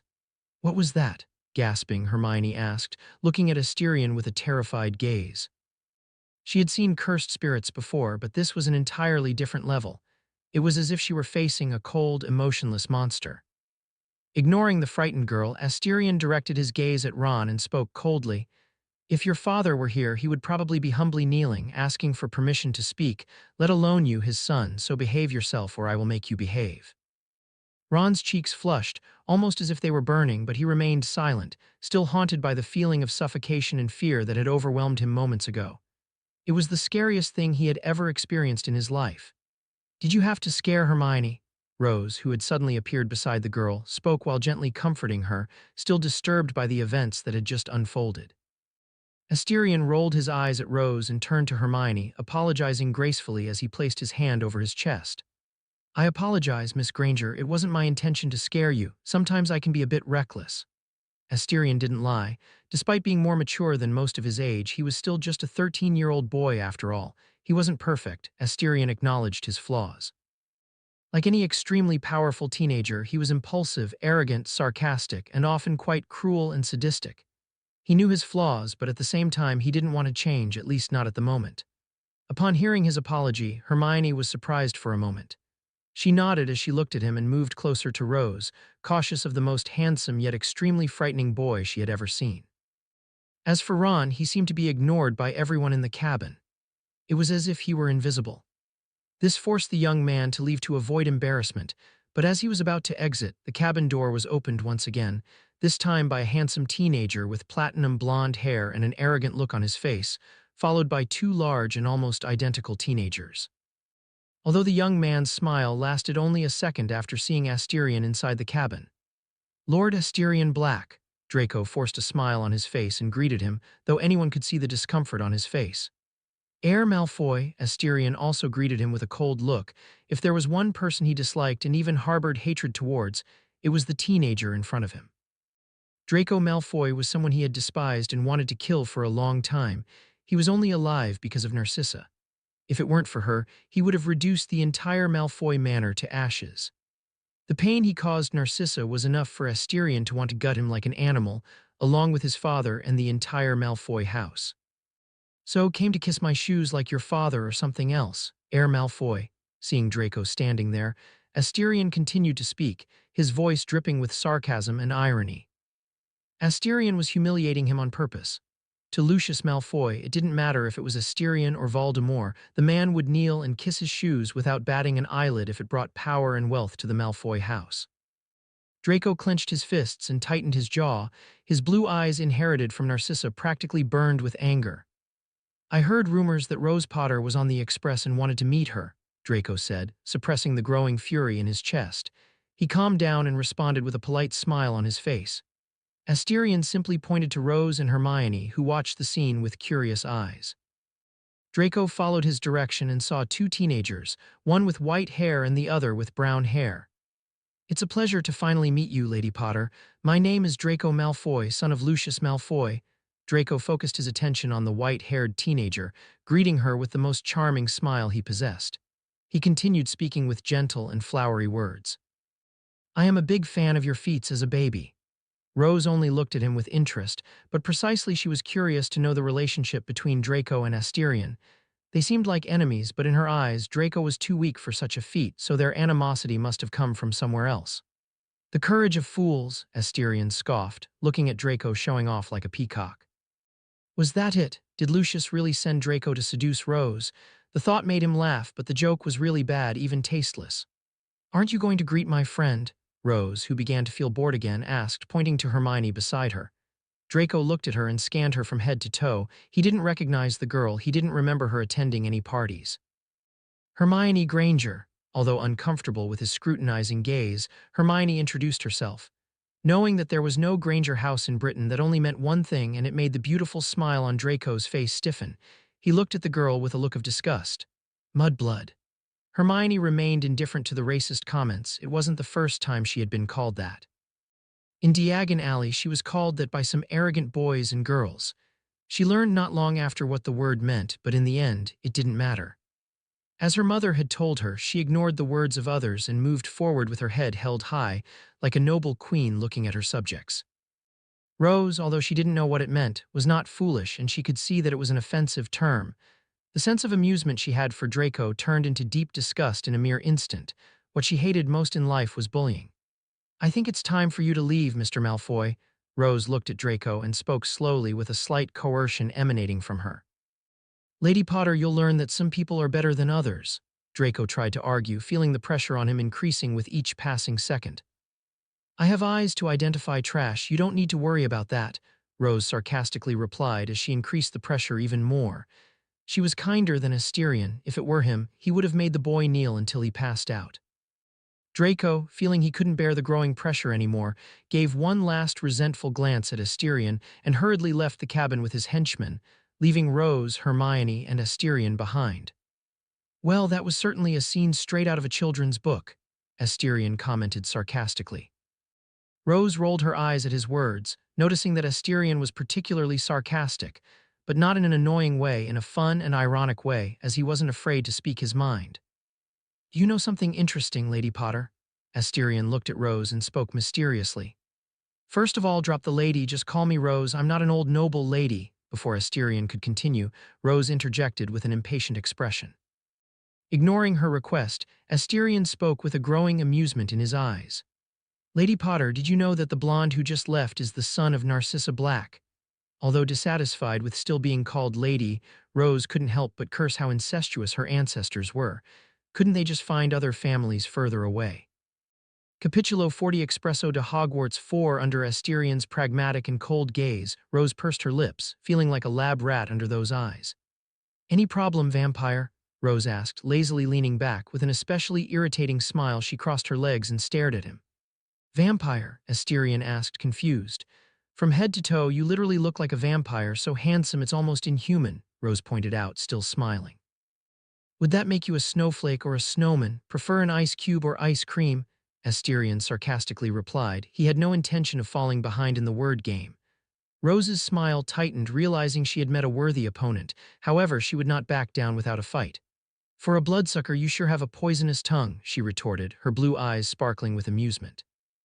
But the next scene momentarily made Rose and Hermione lose their composure.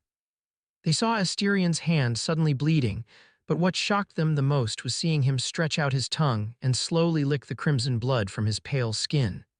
An enveloping aura emanated from him, making it difficult for the two girls to look away. Hermione swallowed hard and reluctantly averted her gaze. The scene was too intense for her 13-year-old mind. Her imagination began to conjure up countless inappropriate scenarios for her age. "Has anyone ever told you that you're a sexy bastard?" Rose coughed to cover her own expression, looking at her cousin with a hungry look. "Many times. Women tend to get quite excited around me," Asterion replied casually, finishing licking the blood from his hand. His lips were now stained crimson, resembling a forbidden fruit trying to entice people to taste its sweet nectar. Rose and Hermione both cursed and mentally thanked the woman who brought Asterion into the world. He was literally the embodiment of sin, tempting them to sin as much as possible. What was most irritating was that Asterion was aware of his own appearance and used it as a deadly weapon, especially against them, young maidens who had never tasted the flavor of love. "Do you already know which house you'll be placed in at Hogwarts?" Perhaps realizing that Asterion was not like the other young people she had met before, Hermione asked, her brown eyes shining with a spark of wisdom and curiosity, basic qualities of a book lover, something that Asterion also shared. "Slytherin. If I end up in another, it's possible that Arcturus will come to Hogwarts and burn that filthy hat," Asterion replied. Although the idea of letting Arcturus freak out if he ended up in Gryffindor was tempting, he still wanted to be in Slytherin, mainly because of the man's heritage in that magical castle. "Filthy hat," Rose and Hermione looked at him, confused. "Hogwarts has 4 houses. You will be sorted into one of them based on your personality and morality. This test is done by a very old and dirty magical hat." Asterion revealed the secret without much concern. It wasn't a big deal in his eyes. Rose and Hermione exchanged surprised looks. Hogwarts was truly magical. At the same time, they longed for the school even more. Observing Rose devouring the freshly bought sweets without caring about her image, Asterion covered his face with his palm to avoid seeing the scene. "Are you sure you don't want to try these chocolate delights?" "I don't understand how someone could not like the supreme food of the gods," Rose said, swallowing a chocolate frog and squinting with pleasure as she felt the sweetness overflow on her tongue. "You shouldn't eat too much chocolate, Rose. It's bad for your teeth." "My parents are dentists and recommend staying away from chocolate," Hermione intervened, adopting a tone of reproach for the sake of her new friend's health. "Don't be such a killjoy, Myoni. Enjoy the sweet taste of sugar." Rose ignored Hermione and popped a piece of chocolate into her new best friend's mouth, disregarding her protest. "I'll pass, not a fan of chocolate," Asterion recoiled, dodging a chocolate crumb. His words made Rose widen her eyes, looking at Asterion as if he had committed an unforgivable crime, a heretic, a lost lamb of God. She approached him with quick steps and stared at him inches away. Their eyes met intensely. "How can you not like sweets? They're cute and lovely. Every bite is like biting into divine perfection." She spoke with her face dangerously close to his. "I said I don't like chocolate, not sweet things." Pushing her face away with his hand, Asterion spoke slightly uncomfortable. He really didn't like close contact with strangers. Perhaps sensing his discomfort, and knowing this was her chance to get back at him for the sexy scene he made her witness earlier, Rose flashed a mischievous grin and sat next to him, putting her arm around his neck, pulling him closer. "Tell me, why does the cute little puppy in your shadow obey you?" she asked, whispering sensually into his ear. Asterion displayed a rather helpless expression on his face. He wanted to punch the delicate and pretty girl for her audacity to touch him, but stopped, realizing he couldn't harm her even though they were in such close proximity. He could feel acting like a second skin, protecting Rose in all directions. "I won't explain because the name is self-explanatory." Asterion pushed her arm away from his neck and moved back, looking cautiously at Rose. He had already placed Rose in the weird category, the same category as Bellatrix. "By the way, adorable Baskerville, are you blind or something?" He was created to be as frightening as possible. The words adorable and Baskerville don't mix under any circumstances. "In a world like ours, you seem like a Pokémon master, catching all sorts of Pokémon." Rose spoke with genuine admiration in her voice. Then, as if struck by an idea, she looked at him with an extremely excited expression. "Tell me, can you create a Pikachu, can't you?" she asked, gripping his shoulders. Her blue eyes seemed to burn with a flame of hope. Is that it? You've really reduced one of the most powerful innate techniques on the planet to a mere Pokemon master. Asterion was stunned. There were so many things to create, and she chose a Pokemon. Besides, has Pokemon really been released earlier in this world? You seem like a culturally ignorant man, Starlight. Let me guide you through the world of Japanese anime. Rose put her arm around his neck again and said with a cheerful and contagious smile. Starlight? Asterion just let out a resigned sigh and didn't say anything about the nickname. He felt that even if he contested, she would ignore him. Besides, he realized that his reputation could be ruined sooner or later if he got too close to her. Don't be so petty, it's just a Pokemon. You probably can create thousands with a snap of your fingers. You're literally the Pokemon god, Rose continued to insist, wishing for a Pikachu in particular, but Asterion remained indifferent to her requests. Seeing that she wouldn't be able to change his mind no matter how hard she tried, Rose showed a mischievous look and subtly threatened him. Believe it or not, it's better for me to receive a Pikachu or we'll be training a lot. Asterion just scoffed at her threat. Training, if we were to do that, I'd be rubbing your face in the ground. Just you, no offense, but you're weak. Rose laughed and spoke with a particularly irritating tone. You seem confident for someone addicted to sweets. Asterion spoke indifferently, starting to emit his magical energy lightly. I'd say it's you who's confident, bloodsucker. Rose challenged, maintaining her provocative tone. Her magical energy clashed with his, creating small gusts of wind inside the cabin. Seeing that things were spiraling towards an inevitable fight, Hermione quickly intervened.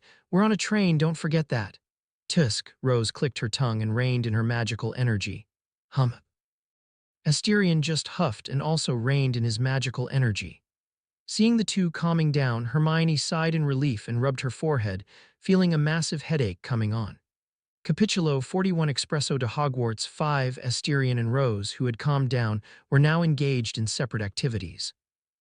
Asterion was absorbed in his reading, accompanied by a glass of wine beside him, ignoring the reproachful glances he received from both girls.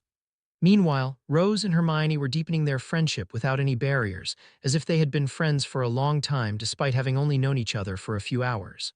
Rose, about my innate technique. Before Hermione could finish her sentence, Asterion interrupted her. Miss Granger, I must warn you that discussing your innate technique is a rather intimate matter. I'm not saying not to share it with the snowflake, but avoid discussing it in the presence of others like me, he said, looking seriously into her eyes. Is something wrong? Hermione was taken aback. The innate technique is a rare treasure for wizards. It is the foundation of a noble lineage. Having an innate technique means that your descendants can inherit this ability, solidifying the status of a noble house, Asterion patiently explained. Not everyone possesses an innate technique.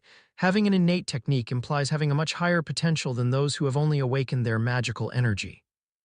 Hiding your innate technique can bring benefits in the future, especially against your enemies, as they would not know what your trump cards are. For example, the Potter family is famous for the 6 eyes and the limitless.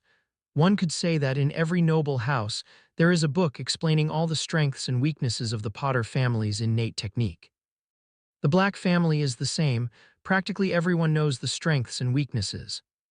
Hermione nodded and looked gratefully at Asterion, while at the same time she clenched her fists happily, knowing she had more potential than most. She had always been the best in school and intended to continue that way at Hogwarts. Listening to his explanation, Rose scoffed. It doesn't matter if they know or not, in the face of true strength, strategies, conspiracies, and lies are nothing but paper tigers. Asterion rolled his eyes at the girl's arrogant words. If he thought he was arrogant, Rose was even more so than him, which was no small feat. Asterion was really arrogant, but not on Rose's level. Rose looked at Asterion leaning against the seat by the window and asked curiously, Star, you're really a noble, right? I am, Asterion replied, looking at her with a puzzled expression at the question. Is it like in the books? I mean the noble society, full of conspiracies, murders, and political intrigues. It's similar, but reality often surpasses fiction, Asterion responded with a cold look. There are indeed political intrigues, alliances, and rivalries among noble families. But most of the time, the real battles are fought behind the scenes between factions, away from the public eye. It's a complex game where cunning and power are the main currencies. Rose seemed intrigued by Asterion's response. She tilted her head, absorbing the information. Then, have you been involved in any of these games? She asked, with a curious sparkle in her eyes. More than I'd like, Asterion replied, still maintaining an indifferent expression.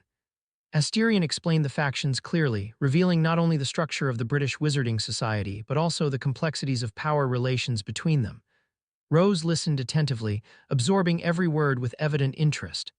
So the Sacred 28 are the oldest and most influential noble houses, Rose summarized, processing the information. And the Light faction is led by Albus Dumbledore, the most powerful wizard in the world. That's right, confirmed Asterion, watching her reaction closely. He could see the intelligence and cunning in Rose's eyes, characteristics he considered crucial in a plan. He hoped to disrupt Albus Dumbledore's plans somewhat. It was obvious that the man wanted Rose to take his place as leader of the Light faction, something that was not in Asterion's interest. A weak Light faction was essential for him to seize power without much difficulty. And the neutral faction, led by the Greengrass family, is sort of a balance between the other two, Rose inquired, connecting the dots. Exactly, Asterion nodded, impressed by how quickly she grasped it. The Greengrass family acts as a mediator and maintains a certain balance of power between the factions.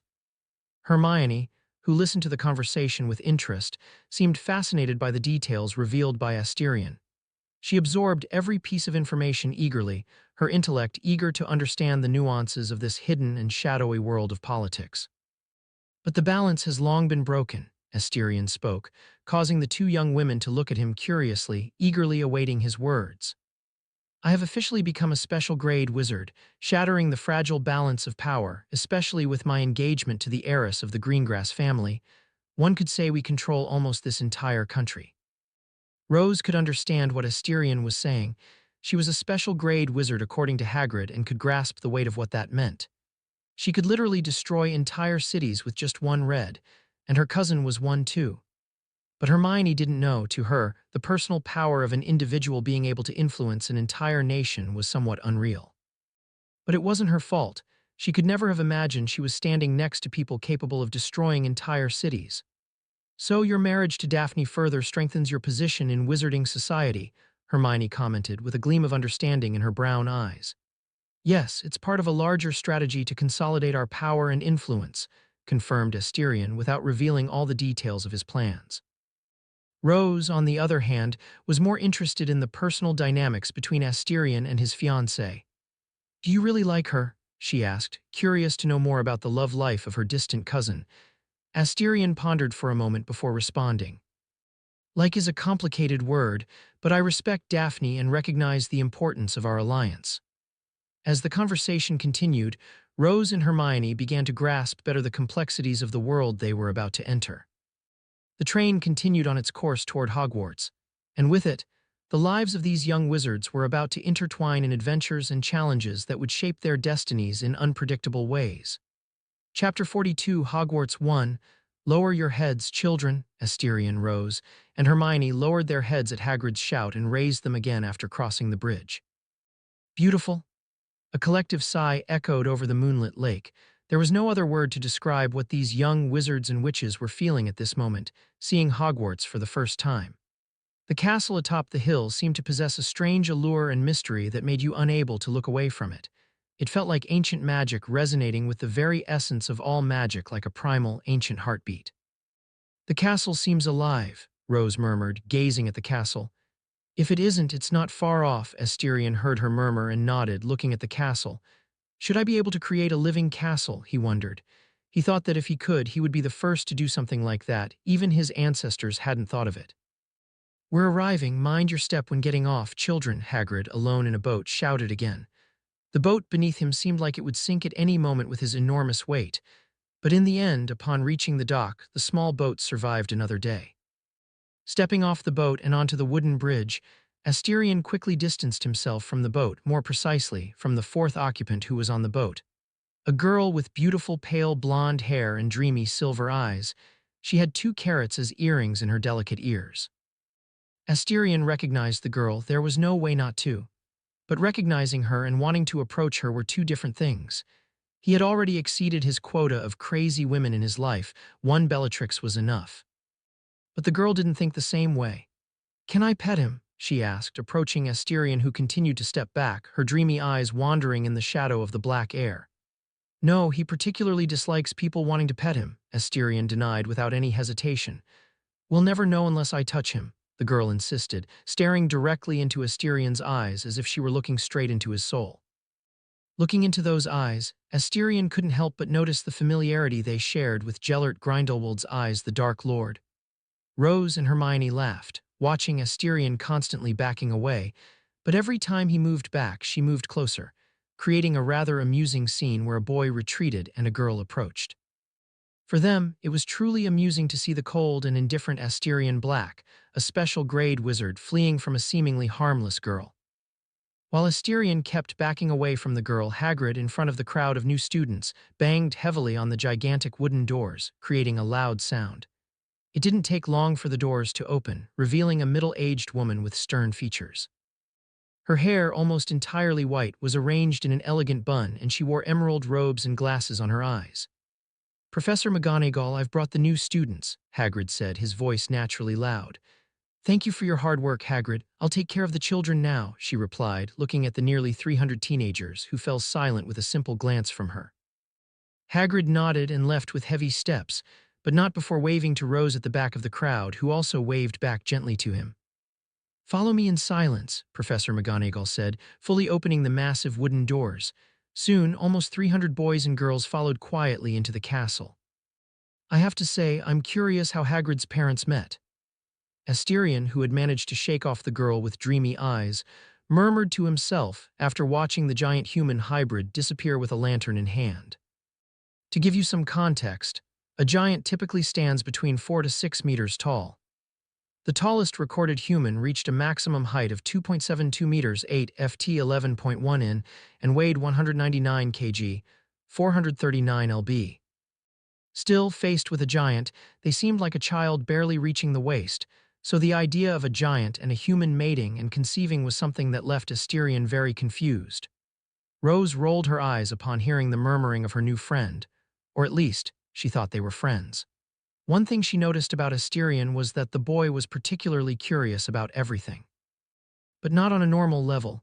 Anything he found interesting, he had a rather unsettling gaze, almost like a mad scientist looking at his subject. She resolved to keep an eye on Asterion to prevent him from dissecting some students out of curiosity. In front of all the new students, Professor McGonagall began to explain the basics to them. "Hogwarts has 4 houses: Gryffindor, Slytherin, Ravenclaw, and Hufflepuff. You will be sorted into one of them after a test at the sorting ceremony." She continued to explain until they reached another pair of massive doors. Before entering, she said to the new students, "Before you enter, straighten your clothes and correct any inadequacies in your attire." In the midst of the crowd, a girl with black hair adjusted her skirt when suddenly she felt someone tap her right shoulder. "I'm busy, Gwen." "I wasn't talking to you, Melina."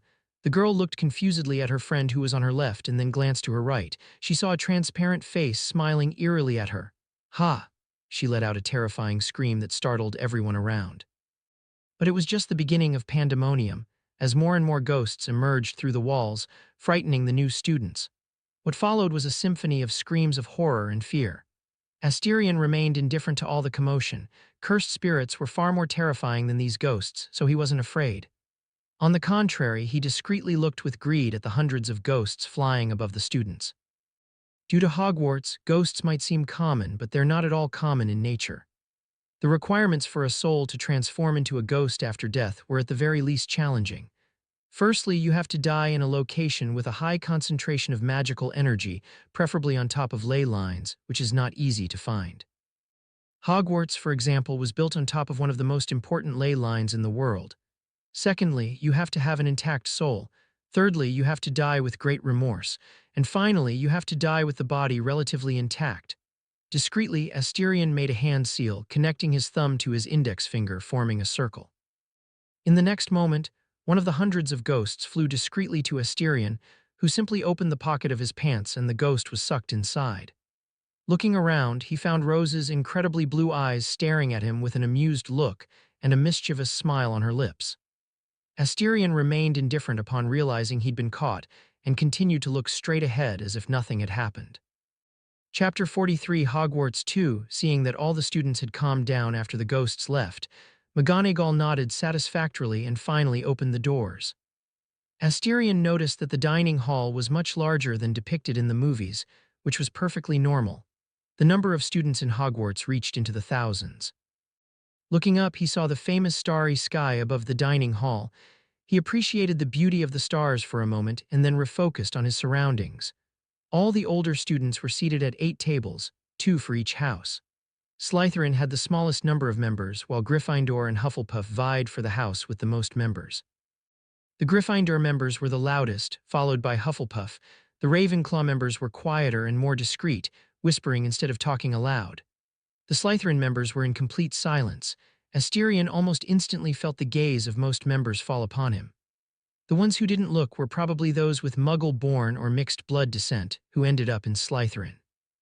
Looking over to the teacher's table, Asterion's gaze fell upon the current most powerful wizard in the world, Albus Dumbledore, and Asterion had to admit the man was unparalleled in power, even more so than Gellert Grindelwald. Albus Dumbledore possessed the most devastating innate technique in the world, capable, according to rumors, of annihilating the world itself. Looking at him, Asterion confirmed that these rumors were true. Rumors said that the man's innate technique was related to the sun, and Asterion believed it. The tiny amount of magical energy emanating from Dumbledore carried an unimaginable scorching heat. As if sensing Asterion's gaze, Dumbledore turned his eyes to him with a gentle and warm smile. If it weren't for the immense magical energy of the man, Asterion might have mistaken him for a simple, innocent old man. "What do you think, Lady Potter?" Asterion murmured to Rose beside him. Rose rolled her eyes at the way he addressed her. He called her Lady Potter on purpose to annoy her, but she still responded sincerely. "Strong, about 1.5 times the magical energy I currently possess. If I want to surpass him, it should take me about 2 to 3 years. But if we were to fight using only innate techniques, I should win now, since his technique is entirely focused on destruction." "Just to clarify, you just said you would defeat the current strongest man in the world," Asterion commented, still incredulous at Rose's arrogance. Let's not mention the vast difference in combat experience between Rose and Dumbledore.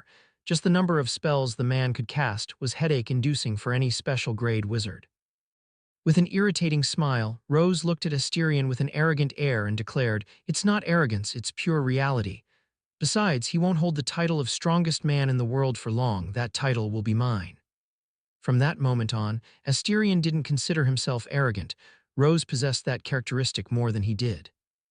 Beside a chair in front of the teacher's table, Professor McGonagall picked up a scroll and announced the first name on the list. Abbot Hannah. A visibly nervous girl emerged from the crowd of freshmen and took her seat in the chair, facing all the students directly. Professor McGonagall picked up the sorting hat and placed it on Hannah's head. 30 seconds later, the hat shouted loudly, "Hufflepuff!" The Hufflepuff table erupted into applause. McGonagall transfigured the girl's robes to match the chosen house theme.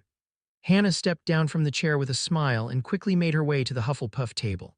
Professor McGonagall continued calling out one student after another until it was Asterion's turn, which didn't take long as he was at the top of the list.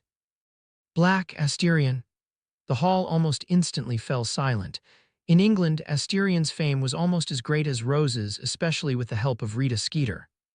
The peak of Asterion's fame came after his birthday party, when Rita wrote an article about the relationship between Asterion and the fearsome Dark Lord, Gellert Grindelwald. One could say that no one would be surprised if Asterion declared himself a Dark Lord. "Asterion doesn't seem so scary. He's very polite and courteous. I don't see why everyone is afraid of him," Hermione said beside Rose, noticing the fear in many people. But how could she know the terror people lived through 13 years ago, where everyone lived under constant fear of being killed at any moment? Rose just smiled and didn't care about the tense atmosphere in the hall. Her attention was entirely on Asterion. Now she could understand why he was so cold and indifferent. Ignoring the stares falling upon him, Asterion walked and everyone made way without saying a word. Before taking his seat, Asterion directed his gaze to the teacher's table, focusing on the man in the purple turban beside Severus Snape. Even before arriving at Hogwarts, Asterion had decided to deviate from the original story. After all, only a fool would stay under the same roof as a lunatic like Voldemort, who wouldn't hesitate to destroy Hogwarts to achieve his plans. So Quirinus Quirrell needed to die. Asterion was undecided about how and where. Maybe he would even call Rose to join in the fun. After all, both of his parents had perished at the hands of Voldemort. But initially, Asterion didn't expect Voldemort to actually appear as in the original plot. After all, Rose was a special grade witch. Even at his peak, Voldemort wouldn't stand a chance against her, especially now that he was just a fragment of a soul. However, to his surprise, he could feel an absurd amount of resentment emanating from Quirinus. There was no doubt that the former Dark Lord who once terrorized all of Britain had been reduced to a mere parasite. Asterion was simply perplexed by how Voldemort expected to defeat Rose. "Is there a problem, Mr. Black?" Professor McGonagall looked confused by his sudden pause. "It's nothing, Professor, just pondering something interesting," Asterion replied indifferently. With that said, he took his seat and crossed his legs, one over the other, looking out across the entire dining hall as a king would gaze upon his subjects. Chapter 44, Hogwarts 3. Feeling the hat being placed on his head, Asterion soon heard a curious voice. "Hello, my young lord, may you ask your cursed spirit to allow me to check your character?" As Asterion had mentioned earlier, Baskerville was created to protect him from everything, including mind rapists like Snape and Dumbledore who were masters of occlumency and legilimency. Asterion spoke with Baskerville, and the hat managed to perform its job clearly. It spoke with a voice full of wisdom and curiosity. "How interesting. Helga would embrace you with her unwavering loyalty to your family. Rowena would open her private library to you with her insatiable thirst for knowledge. Godric would teach you his precious swordsmanship with his bravery. Salazar might invite you to dissect some interesting snake he found. I must say, you are the most challenging person I've had in my 1,000 years of existence, my young lord." Even Merlin wasn't as difficult. The man had a heart of gold with his love for muggles despite being from Slytherin. "But I really didn't expect a direct descendant of one of my creators to marry a Black. I must say, it's an unexpectedly fitting combination." The Sorting Hat continued to speak without pause as Asterion listened with curiosity. To his surprise, the hat was analyzing its own soul. The process of such an act was so meticulous and precise that it left him speechless with the genius behind its creation. "Do you wish to be in any specific house, my young lord?" the Sorting Hat asked, giving Asterion the option to choose for himself. "Slytherin, please." "If I end up in Gryffindor, my great-grandfather might want to set you on fire. He was already fed up with you putting Sirius in Gryffindor." Asterion mentally spoke to the Sorting Hat. "Sirius Black, I remember the young lad. He broke the 1,000-year tradition of the Black family. Before him, all members of the Black family went to Slytherin."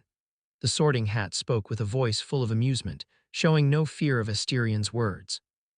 He continued, "Before I announce your house, by the order of all 4 of my creators, I have an obligation to say something, my young lord. If you wish to awaken your second inborn technique, seek out the Chamber of Secrets. Salazar Slytherin's heritage resides in the Chamber of Secrets, along with the method to awaken your second inborn technique currently dormant." Before Asterion could even speak, the Sorting Hat spoke for the entire hall to hear. "Slytherin." Everyone at the Slytherin table stood up and applauded, a shower of applause in respect for their future leader. Asterion descended from the chair, and his robes gained a green hue along with the crest of Slytherin House. Casting a slightly arrogant glance at Rose and Hermione, he walked over to the Slytherin table and took a seat in an empty spot.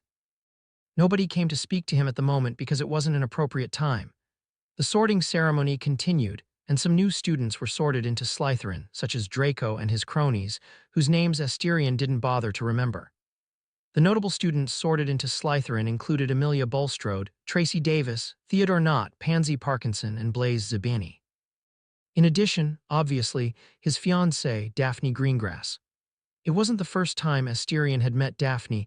The Greengrass heiress had often visited Black Manor over the past 3 years to get to know each other and deepen their relationship. Asterion had also visited Greengrass Manor to meet his future in-laws and sister-in-law, Astoria. It could be said that they knew each other well. They had learned a lot about each other over these 3 years. For Daphne, Asterion respected her as she had renounced many things for her family. Perhaps that's why their relationship was good, even though there was no love at the moment, but they both respected each other, which Asterion greatly appreciated. The first time they met, Asterion was surprised to recognize her as the same girl who had danced at the birthday party. What he had expected to be just a passing encounter in his life turned into the first of many, and perhaps for his whole life, until the end of his days. Daphne, under the accusatory and envious glares of the Slytherin girls, especially from Pansy Parkinson, elegantly sat down beside Asterion. "I sensed your magical energy on the train. Is everything all right?" Daphne asked discreetly, her shoulders touching Asterion's. Beside Daphne sat a girl with brown hair and chocolate-colored skin, Tracy Davis, Daphne's close friend, someone Asterion had met when visiting Greengrass Manor. "It's nothing, just a particularly irritating red-headed nuisance," Asterion replied, looking at his fiancée with a slightly gentler gaze.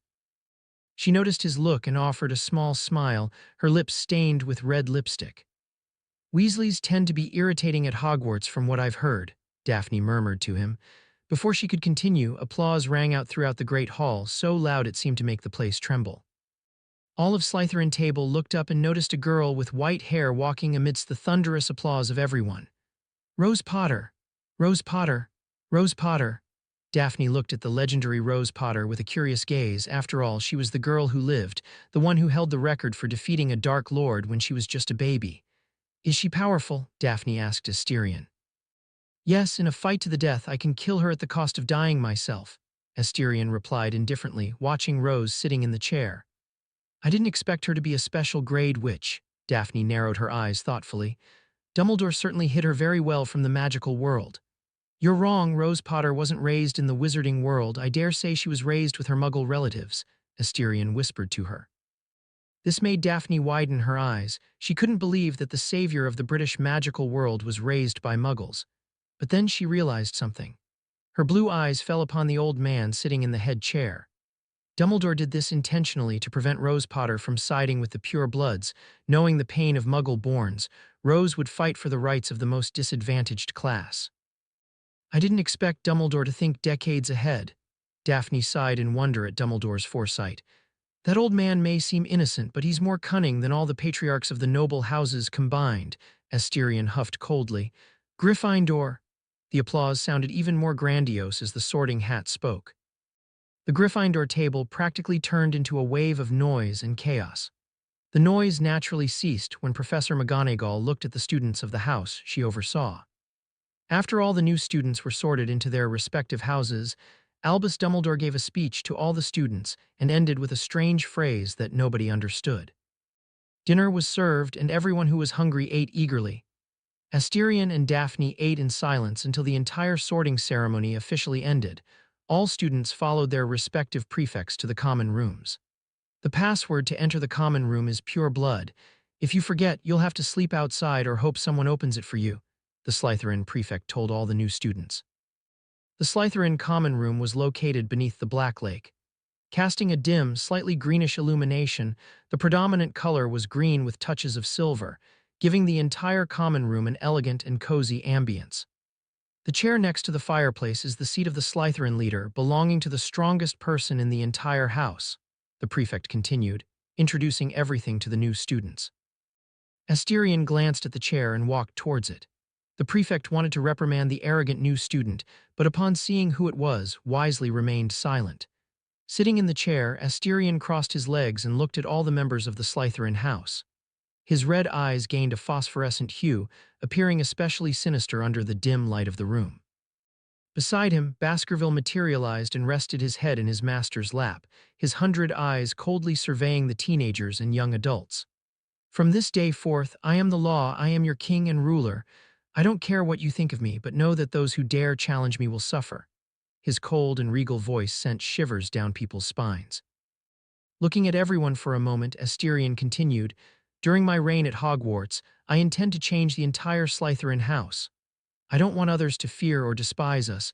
I want the other houses to look at us and feel envy for not being in Slytherin. For those who obey my orders, I will personally teach and train them in private lessons on Saturdays." When Asterion said this, regardless of age or gender, everyone looked at him with excitement.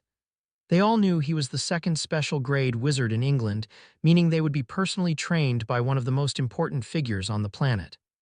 At this moment, even if Asterion wanted to change the house crest, they would accept it without hesitation.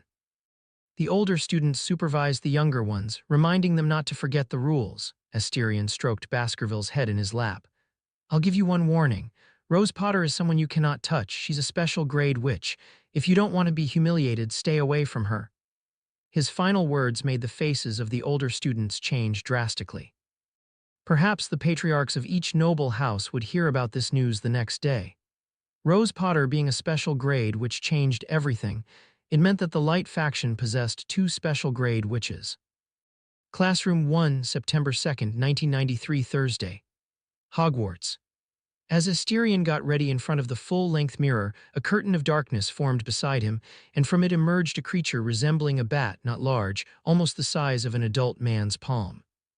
It looked somewhat cute upon closer inspection. "Go and find the Chamber of Secrets," Asterion spoke as he adjusted his green tie.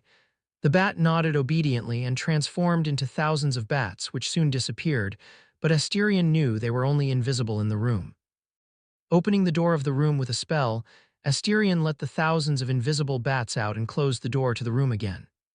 Early yesterday morning, Asterion took advantage of everyone being asleep and headed straight to the girls' bathroom, determined to enter the Chamber of Secrets. Unfortunately, the chamber wasn't there. Someone had moved the entrance to the Chamber of Secrets to another location.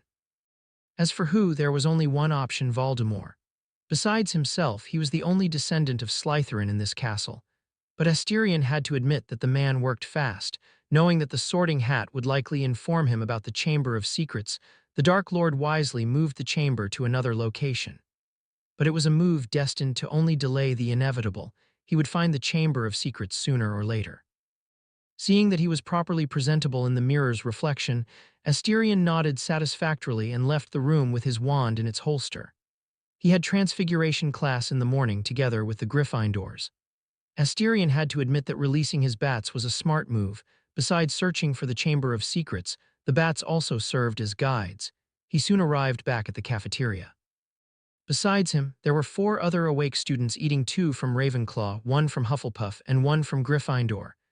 In addition to the students, Dumbledore was seated in the head chair and waved to him, greeting him. Asterion nodded in response and sat at the Slytherin table. He quietly ordered the dishes he wanted, and magically they appeared on the table. He had to admire the Hogwarts house elves. They were extremely efficient. Not surprising considering they served thousands of people every day. Asterion ordered a glass of wine to accompany his bread, eggs, and sausage with mashed potatoes. But before starting to eat, he looked at Dumbledore and gestured to the seat next to him in the enormous chair that served as seating for everyone. Clearly inviting him to join him for the meal, Dumbledore seemed surprised for a moment but then appeared seated beside him. He was the only one who could apparate within the confines of Hogwarts, a feat ingeniously accomplished by Rowena Ravenclaw. "I'm over 100 years old, but this is the first time I've sat at the Slytherin table," Dumbledore said playfully. His blue eyes looked kindly at Asterion, ignoring the other shocked students as the situation unfolded in front of them. Asterion narrowed his eyes. Although Dumbledore had not sat at the Slytherin table, he had certainly spent a lot of time in Grindelwald's company, which was practically the same thing. "I met my cousin Rose. She wasn't raised in the wizarding world." Eating a piece of toast, Asterion spoke while looking at the most powerful man in the world. "Fame can sometimes go to people's heads, making them arrogant. I didn't want that for little Rose," Dumbledore replied, ordering his own food, an authentic English breakfast with eggs, bacon, toast, tomatoes, roasted mushrooms, sausages, chorizo, and baked beans. "Yes, of course you didn't want that," Asterion emphasized the "you" very sarcastically. Dumbledore acted as if he hadn't heard his sarcasm and asked while eating a sausage, "How is Lord Arcturus? Last I saw him, he was as strong as a dragon." Feeling perhaps that Dumbledore knew about Arcturus's critical condition, Asterion responded coldly, "He's doing well, although he might dream of strangling you while he sleeps." Dumbledore just chuckled amusedly at his words. "We've always been rivals. He's one of the few people from my generation still alive." He spoke with a hint of nostalgia in his voice. Asterion truly didn't know if those words were true. The man in front of him was a true master at hiding his own emotions and showing what you wanted to see in order to get closer to you. Seeking to take control of the conversation from Dumbledore, Asterion asked, "Can I enroll in the exorcism course in advance?" The exorcism course was only accessible in the 4th year when students began to undertake missions, but Asterion didn't want to wait that long, especially since he would be called upon anyway to deal with special-grade cursed spirits. Dumbledore stroked his long beard, pondering for a moment before responding. "It's not impossible for you, but your team would have to be adjusted. After all, you're still a special-grade wizard. Your missions would be extremely dangerous for someone below grade 1. He continued, "I'll speak to the school council, but don't expect a response too soon, young Asterion. Those old-fashioned sticklers don't like things that defy the rules, especially for someone like you, a special-grade wizard."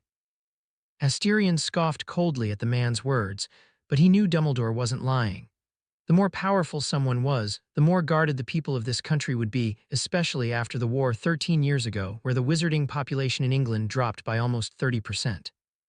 No one wanted to see another Dark Lord anytime soon, especially him, where the House of Black had produced 7 Dark Lords over millennia. As mentioned earlier, no one would be surprised if Asterion declared himself a Dark Lord, but honestly, he didn't know how these people thought they could control him. Political power. Faced with absolute strength, such conspiracies were child's play. Perhaps that was the problem with politicians. They had been controlling the country for so long that they forgot the world was still ruled by the strongest fist. As Asterion and Dumbledore conversed, more and more students arrived at the cafeteria, and without exception, they were all shocked to see Dumbledore sitting at the Slytherin table. Especially the Slytherin members, who exchanged glances and saw the same look in each other's eyes. What to do in this situation? Sit next to Dumbledore. Everyone shook their heads suddenly and almost instantly dismissed the idea. After whispering quietly to each other, they all decided to make space and isolate the two, ignoring both of them for the time being. But before everyone sat down, they all greeted Asterion with respect and admiration in their eyes, regardless of their age. "Good morning, Lord Black. Good morning, Lord Black. Good morning, Lord Black. You seem to have won everyone over rather quickly," Dumbledore remarked, noting the admiring glances the students gave Asterion. "Slytherin above all value self-preservation, the weak follow the strong. That's the law this world has followed since ancient times," Asterion spoke indifferently.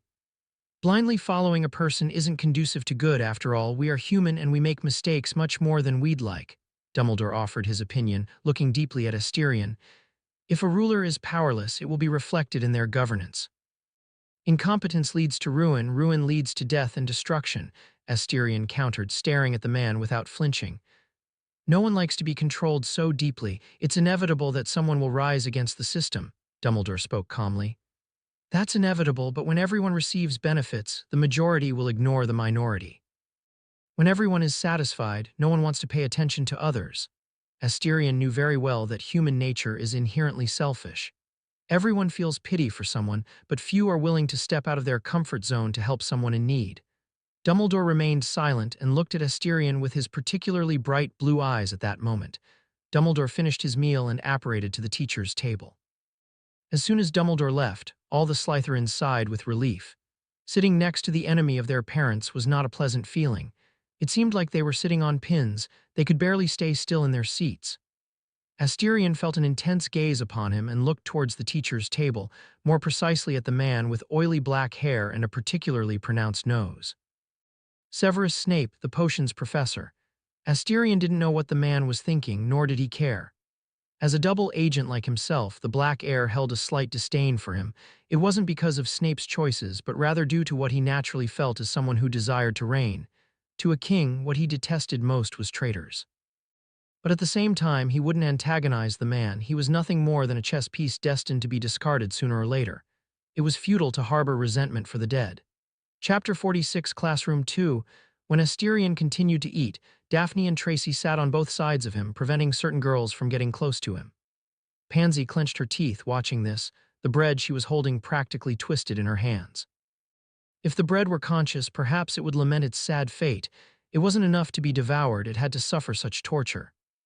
"Good morning," Daphne greeted him, kissing his cheek, the cold expression she usually wore around everyone seeming surprisingly kind at this moment. "Good morning," Asterion greeted her back, even Tracy, who sat on his left side. "I heard you were talking to Dumbledore at the Slytherin table," Daphne asked curiously. Tracy also listened with great curiosity. "I called him for a conversation. The conversation was at least enlightening," he replied, falling silent for a moment as he speared the sausage with his fork. Though it seemed like a simple divergence of ideologies, it was something deeper. That conversation meant Asterion and Dumbledore had no possibility of cooperation in the future. Dumbledore was content with the current system, where everyone maintained a fragile balance, keeping the entire society in relative peace. But for Asterion, it was the opposite. The Ministry of Magic had to cease to exist for him to control the entire British magical society. To create the god that the House of Black envisioned, the entire island of Great Britain had to be in his hands. In other words, Asterion would dismantle the existential order and establish a monarchy, a constitutional monarchy, to be more precise. Absolutism wasn't suitable. Centralized power in one person would only bring more problems than benefits. As Arcturus had mentioned before, the foundation of a society lay in the interests of the people. Daphne didn't ask any further, noting her silence. Asterion would tell her something if necessary. In addition to conversing with Daphne and Tracy, Asterion also spoke with the first years sitting near him. Surprisingly, he found it somewhat pleasant to converse with Blaise Zabini and Theodore Knott. Both showed respect for him, but they discussed interesting topics rather than typical teenage matters. "I heard your mother got married for the 5th time, Zabini." Theodore, a handsome boy with black hair and brown eyes, asked, looking at Blaise with a curious smile. Blaise, a very handsome black teenager, just groaned in frustration at his friend's question. "Yes, my former stepfather recently passed away, so she got married again." "How did your stepfather die?" Theodore continued to ask with a mischievous smile on his face. Blaise's mother was a beautiful and very charming woman, well known in aristocratic circles for her marriages, which always ended with her as a widow and a substantial amount of gold filling her coffers. With so many deaths, everyone naturally suspected that the woman was killing her own husbands to inherit the rich estates left by them. However, the Ministry of Magic's investigations always determined that they were accidental deaths or due to illnesses, sometimes even natural causes in some cases, dismissing suspicions against the woman. The ministry placed great importance on such cases. After all, it involved the inheritance of wizards, something quite delicate in England. Despite such a reputation, the line of suitors for the woman was surprisingly long. Everyone thought it was just simple bad luck. "He fell down the stairs and broke his neck," Blaise replied with a slightly disgusted expression, as if remembering something very unpleasant. Everyone around found the situation quite amusing. There was no denying it. Blaise's mother's husbands were indeed unlucky. Seeing this, Blaise just sighed and said nothing. Breakfast ended with Asterion, Daphne, and Tracy leaving together. Class was about to begin. Blaise and Theodore didn't try to get too close to Asterion, avoiding making the teenager feel uncomfortable with their sudden proximity. The first class of the day was Transfiguration in the morning. Entering the classroom with Daphne and Tracy by his side, Asterion quickly glanced at the teacher's desk and saw a cat staring at him with a gaze that closely resembled Professor McGonagall's. "Why is there a cat in the classroom?" Tracy murmured to herself as she tried to pet the cat, but to her disappointment, the cat skillfully dodged her hands with surprising grace. "Don't run away, I'm a good person," Tracy persisted. As a cat lover, she refused to let a feline go without any affection. Asterion, sitting in the back row of seats, watched the whole scene with an amused look dancing in his eyes. It wasn't every day that he would see the strict Professor McGonagall evading a student. "She hasn't noticed yet," Daphne said, her tone tired as she sat beside Asterion. Under the table, her hand found his, intertwining their fingers. Asterion looked at her with a puzzled expression but didn't comment on her actions. Observing this, Daphne couldn't help but feel a deep admiration for her mother. The woman certainly knew how to win someone over. To any casual observer, simply holding hands wouldn't be anything extraordinary for betrothed couples, but initially Asterion had been reluctant to even sit close to her. It wasn't out of dislike or for any other reason.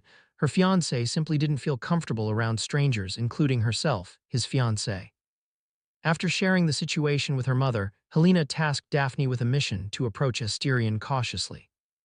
First, she was to let him get used to her presence, subtly getting closer to him and touching him until he became accustomed to her touch. She did this for months, until finally managing to touch Asterion without him looking at her with coldness. Daphne had to admit that the routine was quite eerie. When you're accustomed to something, you hardly notice when that something happens. Even the inaccessible and indifferent Asterion Black wasn't immune to this. "Let her be, at least we can have some fun watching," Asterion replied, looking at Tracy chasing the cat around Professor McGonagall's desk. Seeing that she couldn't pet the cat, Tracy noticed that the class was about to begin, with more and more students arriving. Determined, she looked at the cat, promising herself that she would pet it in the future regardless of what happened. Seated beside Asterion, as she had promised Daphne, she occasionally gave fleeting glances to the cat. Rose and Hermione almost arrived late but finally entered before the appointed time. Unfortunately, a certain red-haired boy wasn't so lucky. Ron, who had just entered the classroom sweating, sighed in relief to see that the teacher hadn't arrived yet. However, as he prepared to sit down, the cat on the teacher's desk suddenly transformed into a middle-aged woman dressed in emerald robes, shocking all the students, or at least those who recognized the cat's identity. "Mr. Weasley, you're late," she said, addressing the boy with a gaze capable of intimidating any unruly teenager. "I got lost, Professor," Ron tried to explain, gaining some relief as he saw the teacher's expression soften slightly.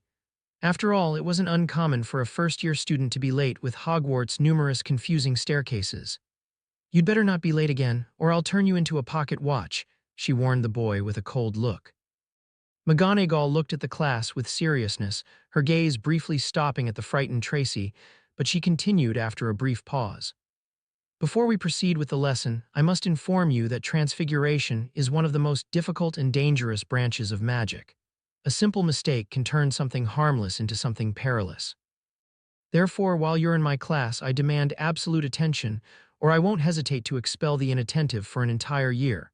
Her stern voice carried seriousness and authority, leaving almost all the students nervous. Some even straightened up in their seats. As she noticed the entire class listening attentively, a look of satisfaction gleamed in her eyes, and she continued. "Transfiguration is the art of shaping matter with your will and determination."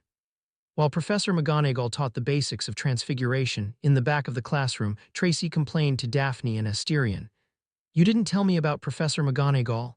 Believe me, it was hilarious to watch you try to pet the professor," Daphne said with a mischievous smile on her lips, her eyes sparkling with mischief. "How cruel, Daph. You're getting more sadistic spending time with a sty. You weren't like this before," Tracy said resentfully. Asterion just rolled his eyes at the nickname. Tracy was the only one who dared to call him that. It was something he obviously allowed, given that he had known her long enough and she helped him keep the girls from getting too close to him. Believe him when he says that teenagers are surprisingly annoying. Every time he attended a ball over the years, he found himself completely surrounded by girls, something that particularly annoyed him, as he had a slight dislike for the touch of strangers.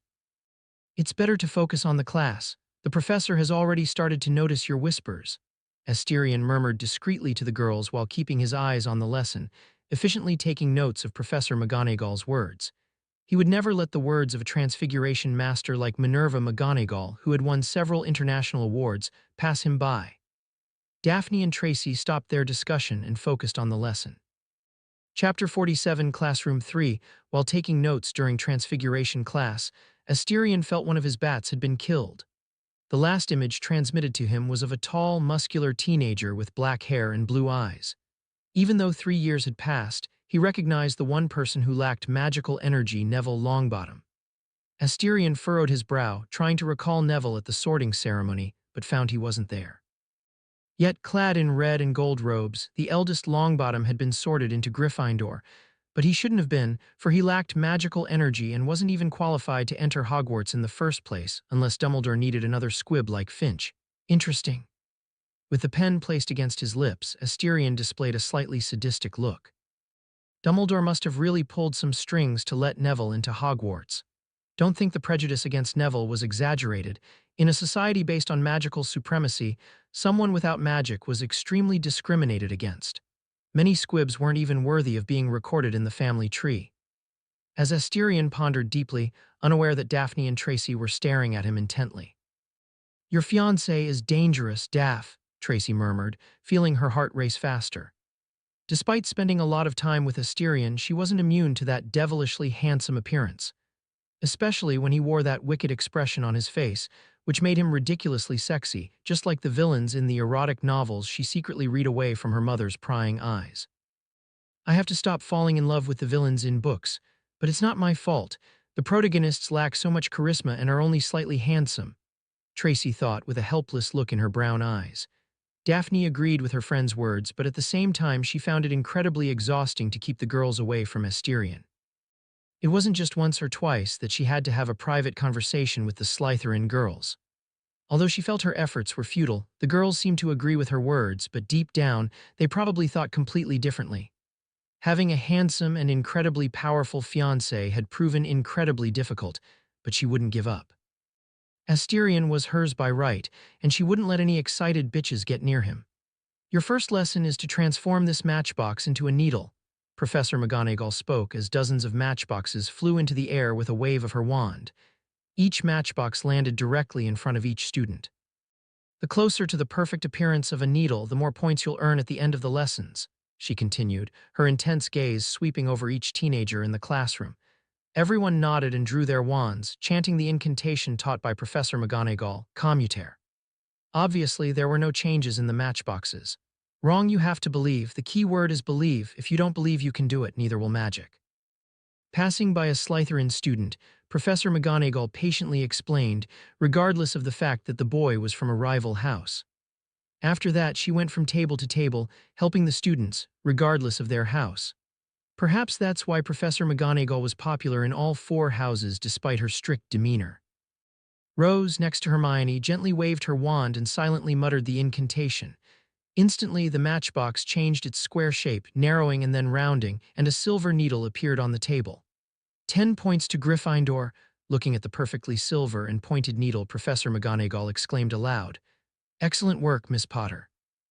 It's the first time in 40 years that a student has managed to transform a matchbox into a needle in their first lesson.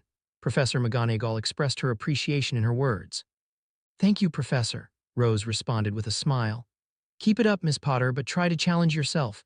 Show me the results at the end of the class, she said, then walked over to another student behind Rose.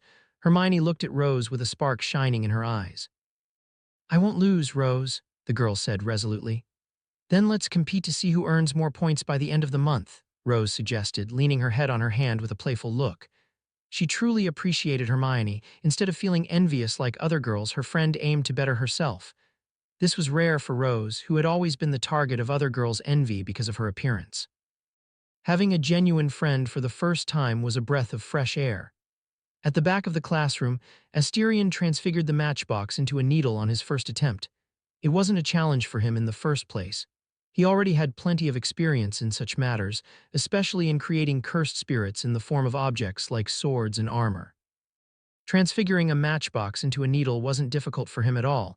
He even adorned the needle with intricate figures of several crows along the small silver shaft. Having a wand proved quite useful in these minute details. It helped him control the precision almost surgically. Then Asterion heard a loud voice beside him. 20 points to Slytherin. Looking to the side, he found Professor McGonagall looking at him with a gaze full of praise. Good job, Mr. Black. Magnificent work.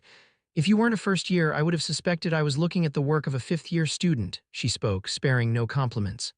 Thank you, I have the best teacher possible, Asterion replied with a calm demeanor. Unbeknownst to him, a subtle smile appeared on his lips. Being praised by this admirable woman was a very pleasant feeling. It wasn't the shallow flattery he had always heard from others. Indeed, Minerva also felt quite happy to be praised sincerely. After all, everyone enjoys compliments, regardless of age or gender. I'll say the same words I said to Miss Potter. Challenge yourself. The only limitation in transfiguration is your mind, she said, then glanced at Daphne beside Asterion.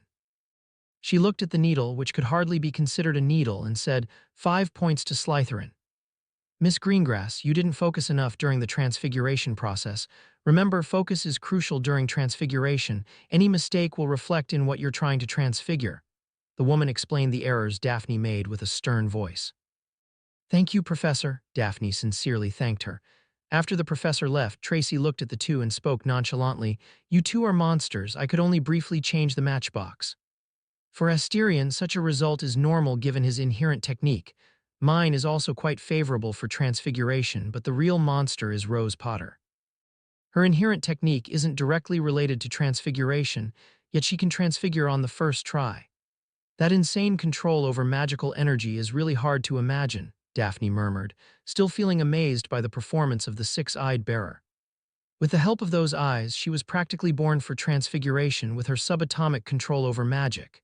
Asterion spoke calmly, while constantly changing the needle on the table. Instead of changing the object itself, he altered the material, color, and even texture, doing something that many seventh-year students would never achieve. After all, few people are truly interested in transfiguration. Most prefer spells or runes. That's the difference between someone talented and someone who lacks talent. Something someone trained for 20 years cannot be compared to a genius who achieved it in just 1 year. It's truly unfair, but nothing in this world is fair. Is she really that amazing? Tracy asked curiously.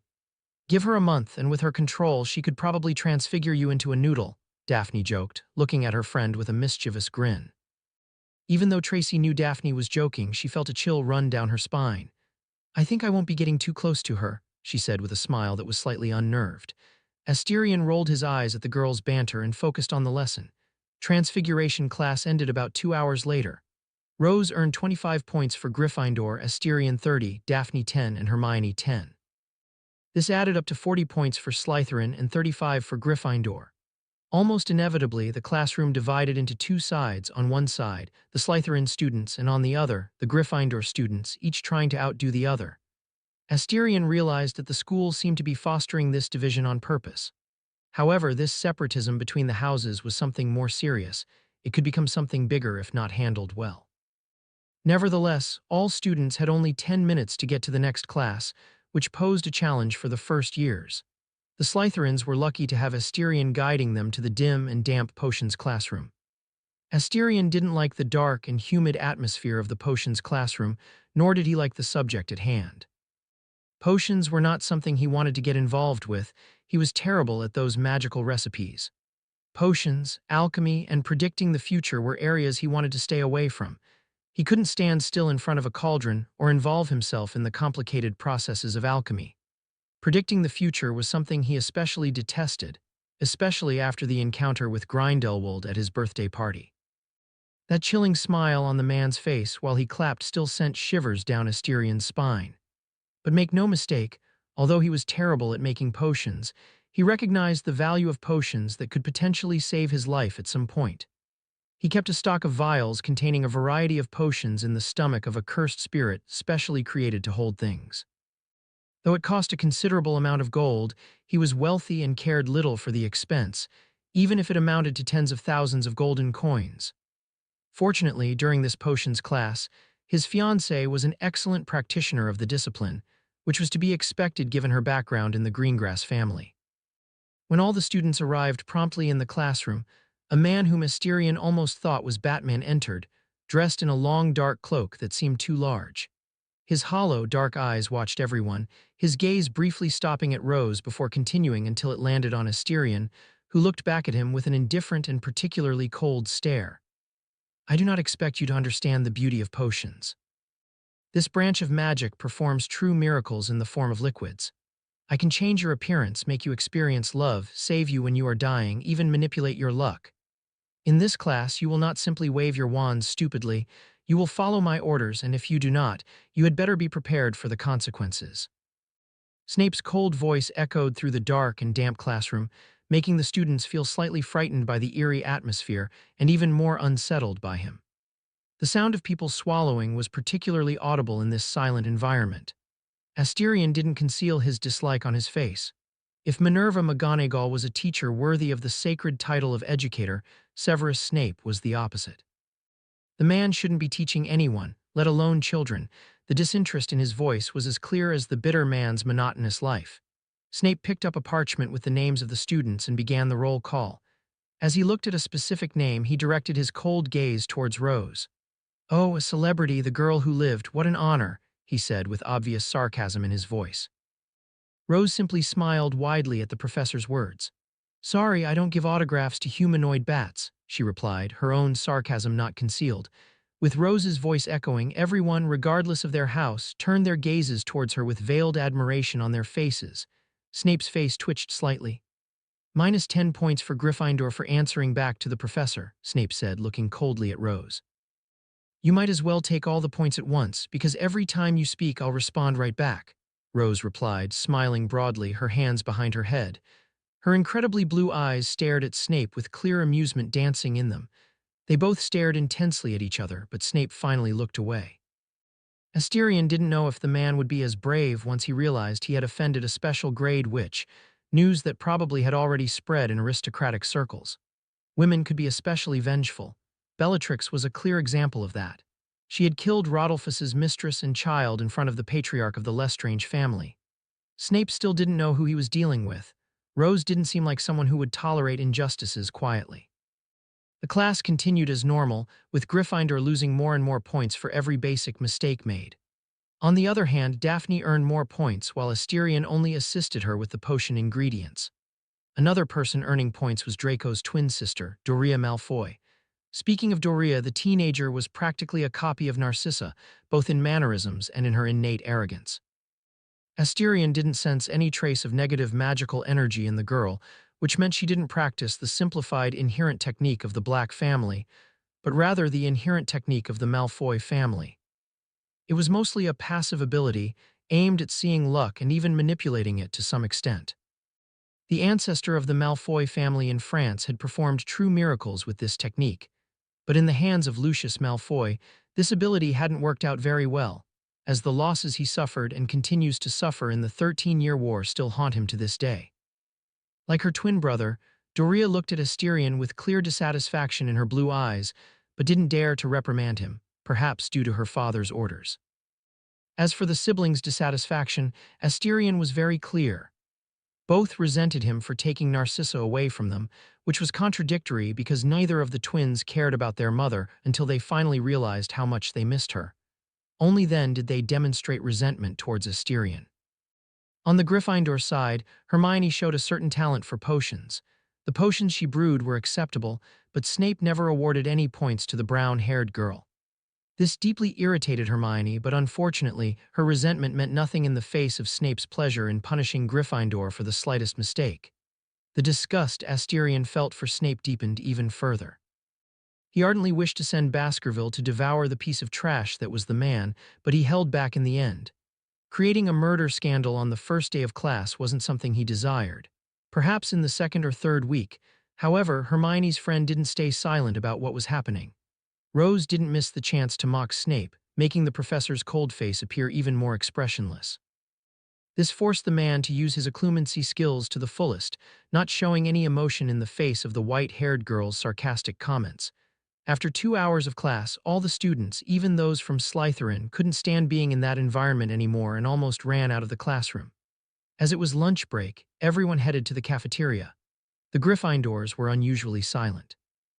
Obviously, everyone was disheartened by the previous lesson, especially knowing they would have many more classes with Snape in the future. "I can't believe that man is a teacher," Hermione said through clenched teeth. She had never been punished by a teacher in her life. Her exemplary conduct was something she prided herself on, but that shining record of years had been tarnished countless times today. You can imagine the girl's anger at this moment. "Don't worry about that trash, Hermione. We can earn many more points in other classes," Rose comforted the girl, hugging her from behind.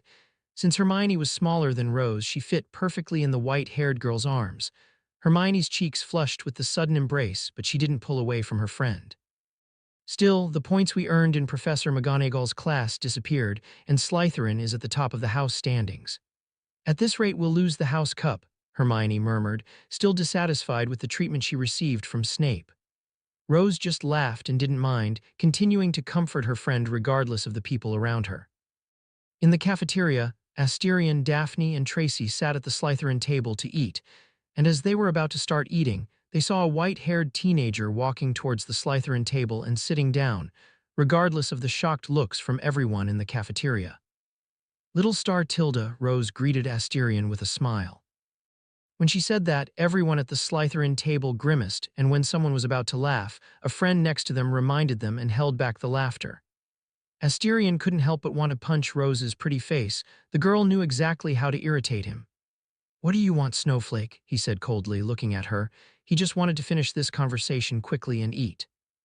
"Well, I want to know why Snape dislikes me so much," Rose asked without caring about Asterion's cold look as she ordered her own food, seemingly planning to have lunch at the Slytherin table. "Your father stole the woman he loved. What do you think?" Asterion replied sarcastically. My lovely mother was quite popular," Rose chuckled after hearing Asterion's words. Not only did she hear, but everyone at the table heard. Asterion didn't lower his voice and spoke slightly louder than usual. Hearing about Severus Snape's life was definitely something everyone wanted. They even forgot there was a Gryffindor sitting at the Slytherin table. Asterion continued to speak, regardless of how many listened. He even wanted all of Hogwarts to hear his words. "But it's not just that. Your father, James Potter, and my uncle, Sirius Black, were the main ones who made his life at Hogwarts a complete hell. Our relatives weren't exactly nice at our age, if you catch my drift," Asterion spoke, knowing about Rose's troubled childhood, even probable abuses by her maternal Muggle family. The smile on Rose's face vanished with Asterion's words. She didn't expect her father to be someone like Dudley. This left a lasting bitter taste in her mouth. It seemed like the sins of the fathers fell upon the son, meaning her. Fortunately, she wasn't a helpless girl like when she was a child who didn't know anything. "Thank you for telling me." Rose sincerely thanked him and left with her food, returning to the Gryffindor table. "That was surprisingly informative," Theodore Nott spoke, breaking the silence among them. "Who would have expected Snape's hatred towards Gryffindor to be like that?" Tracy sighed as her eyes still burned with curiosity. She continued speaking with an excited look. "A love triangle that turned into a relationship full of hatred and resentment. I think I could write a book based on this." Everyone around rolled their eyes at her dramatic words. Chapter 48, First Class of Defense Against Cursed Spirits 1. After lunch, there were still 3 classes left, flying at 300 p.m. and at the end of the day, History of Magic, the last class being the most special. The first one was taught by Professor Binns, a ghost who had died in his sleep and continued to teach to this day. The second one was led by Madame Hooch, a woman with piercing yellow eyes reminiscent of a hawk's eyes. The flying class itself didn't catch Asterion's attention. He could fly on his own without any problem. But as a man, he felt particularly revolted sitting on those broomsticks. Even after years living in the magical society, he still didn't understand how witches and wizards could sit on those brooms without hurting their private parts. That was the first flying class, and the last one he would attend because he would never sit on a broom again. Instead of hurting himself by sitting on a broom, he would rather ride Nidhogg and fly on top of a damn dragon. As for what the school would think of him skipping classes, Asterion couldn't care less. If anyone complained, Baskerville was especially hungry those days, and he wouldn't mind feeding his faithful companion. The penultimate class of the day was History of Magic, during which Asterion nearly dozed off while hearing about the Goblin Rebellion and the Giant Wars, topics as antiquated as Professor Binns himself. The ghost seemed to have a strange enthusiasm for history, something the Black Air couldn't comprehend. After the end of the History of Magic class, it was time for the class Asterion was slightly interested in, Defense Against Cursed Spirits, taught by Edward Milliton, a veteran Auror from the Ministry of Magic. This class was one of the 2 that were exclusive to the reality of this magical world, the other being Magical Self-Defense Tactical Training. Edward was a middle-aged man, around 40 years old, with partially gray hair and cold gray eyes. A scar marked his face below the eyes, extending to the jaw. He wore black trousers and a gray vest over a white shirt. His posture was firm and imposing, like someone who had witnessed many things and faced many challenges. The Defense Against Cursed Spirits class took place in a vast open space, with students from all 4 houses present, hundreds of teenagers nervously watching the professor. Asterion's small group was in the front row of Slytherin members. "Are we going to face cursed spirits on the first day?" Tracy murmured, clearly nervous as she looked at the cages behind the professor with a hint of fear in her eyes. No one responded to her, even Daphne seemed nervous. Perhaps the only people who appeared perfectly calm were Asterion and Rose, and as for the reason for this calmness, it didn't need explaining. Edward looked at all his students in silence and began to speak, his voice reaching everyone present effortlessly. "I am Professor Edward Milliton, the instructor for Defense Against Cursed Spirits." He paused to let everyone process the information and continued. "Unlike Defense Against the Dark Arts, which specializes in combating dark wizards and shadowy creatures such as vampires, werewolves, and others, this class is exclusively focused on efficiently combating cursed spirits." Walking across the floor covered in brown tiles, he gestured towards the huge cages covered with white sheets behind him. "Some of you may have noticed the cages behind me, and as you might imagine, they contain cursed spirits." As he said this, all the students became agitated, and not without reason. Regardless of their background, they were, after all, just teenagers and had never seen a particularly fierce cursed spirit without parental supervision. "Silence," Edward frowned, speaking coldly. His rough, cold voice made the agitated teenagers fall silent. "In this class, we won't be fighting cursed spirits. The goal is simply to get you accustomed to seeing them, which will help prevent you from freezing completely when encountering them on your future missions." His words alleviated some of the tension in the room, but only slightly. Everyone was still nervous. That said, he waved his wand and removed the sheets covering the cages, revealing the cursed spirits. In the 4 cages made of a special alchemical material, 4 cursed spirits appeared, all 4 of them as grotesque as possible, clearly chosen to make a significant impact on the new students. Disgusting. That was the sentiment shared by everyone as they saw the grotesque monsters writhing in the cages. Some, with more sensitive minds, bent over and vomited immediately. No one blamed or mocked these teenagers. The cursed spirits in the cages were truly disgusting, with a repulsive mass of fat and eyes that twisted grotesquely. Edward spoke calmly, his gray eyes observing everyone with serenity. Some of you are here to determine whether you will be assigned to the exorcism course or the auxiliary course. Although the school may make this choice based on your performance at the end of the school year, it respects your opinions. Therefore, you can choose now whether you want to remain in the exorcism course or switch to the auxiliary course. He continued calmly, "There is no shame in being in the auxiliary course. Everyone has strengths and weaknesses. If you believe you will do better in the auxiliary course, do not hesitate to make that choice, but it's not necessary to decide now. You have until the end of the school year to choose. Otherwise, the school will make the decision for you." Every word from Edward had a profound impact on the hearts of these teenagers who expected a world full of brightness and magic. However, reality was cruel. They were not just students but soldiers in training. "Let's begin," he said. Unlike humans, cursed spirits can regenerate infinitely as long as they have negative magical energy, so the easiest method to kill them in most cases is to cut off the head and destroy the body.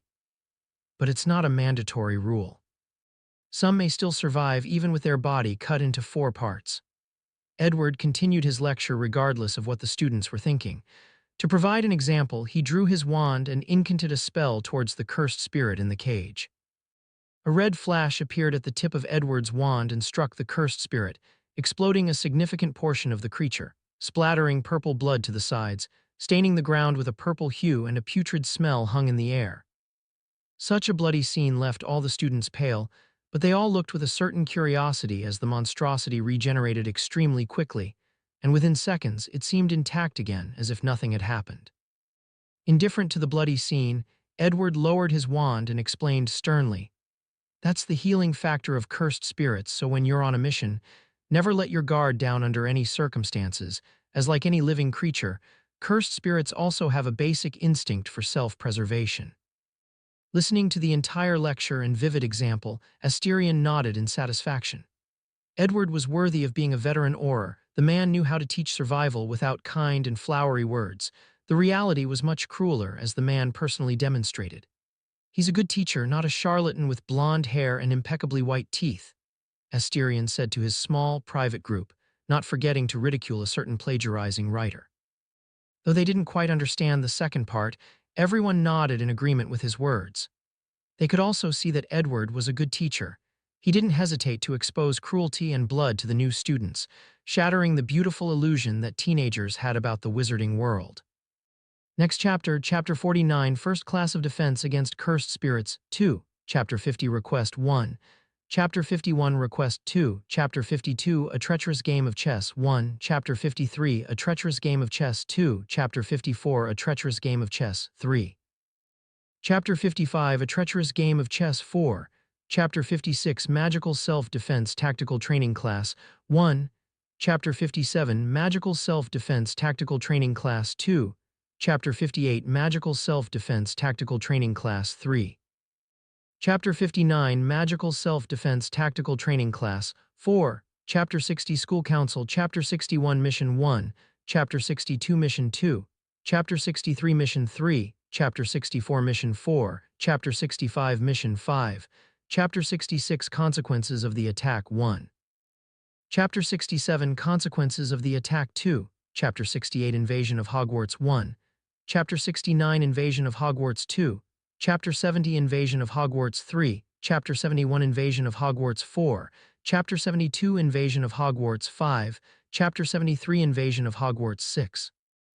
Chapter 49, First Class of Defense Against Cursed Spirits 2. "Are you okay, Myoni?" Rose asked, concerned, observing her friend's pale face.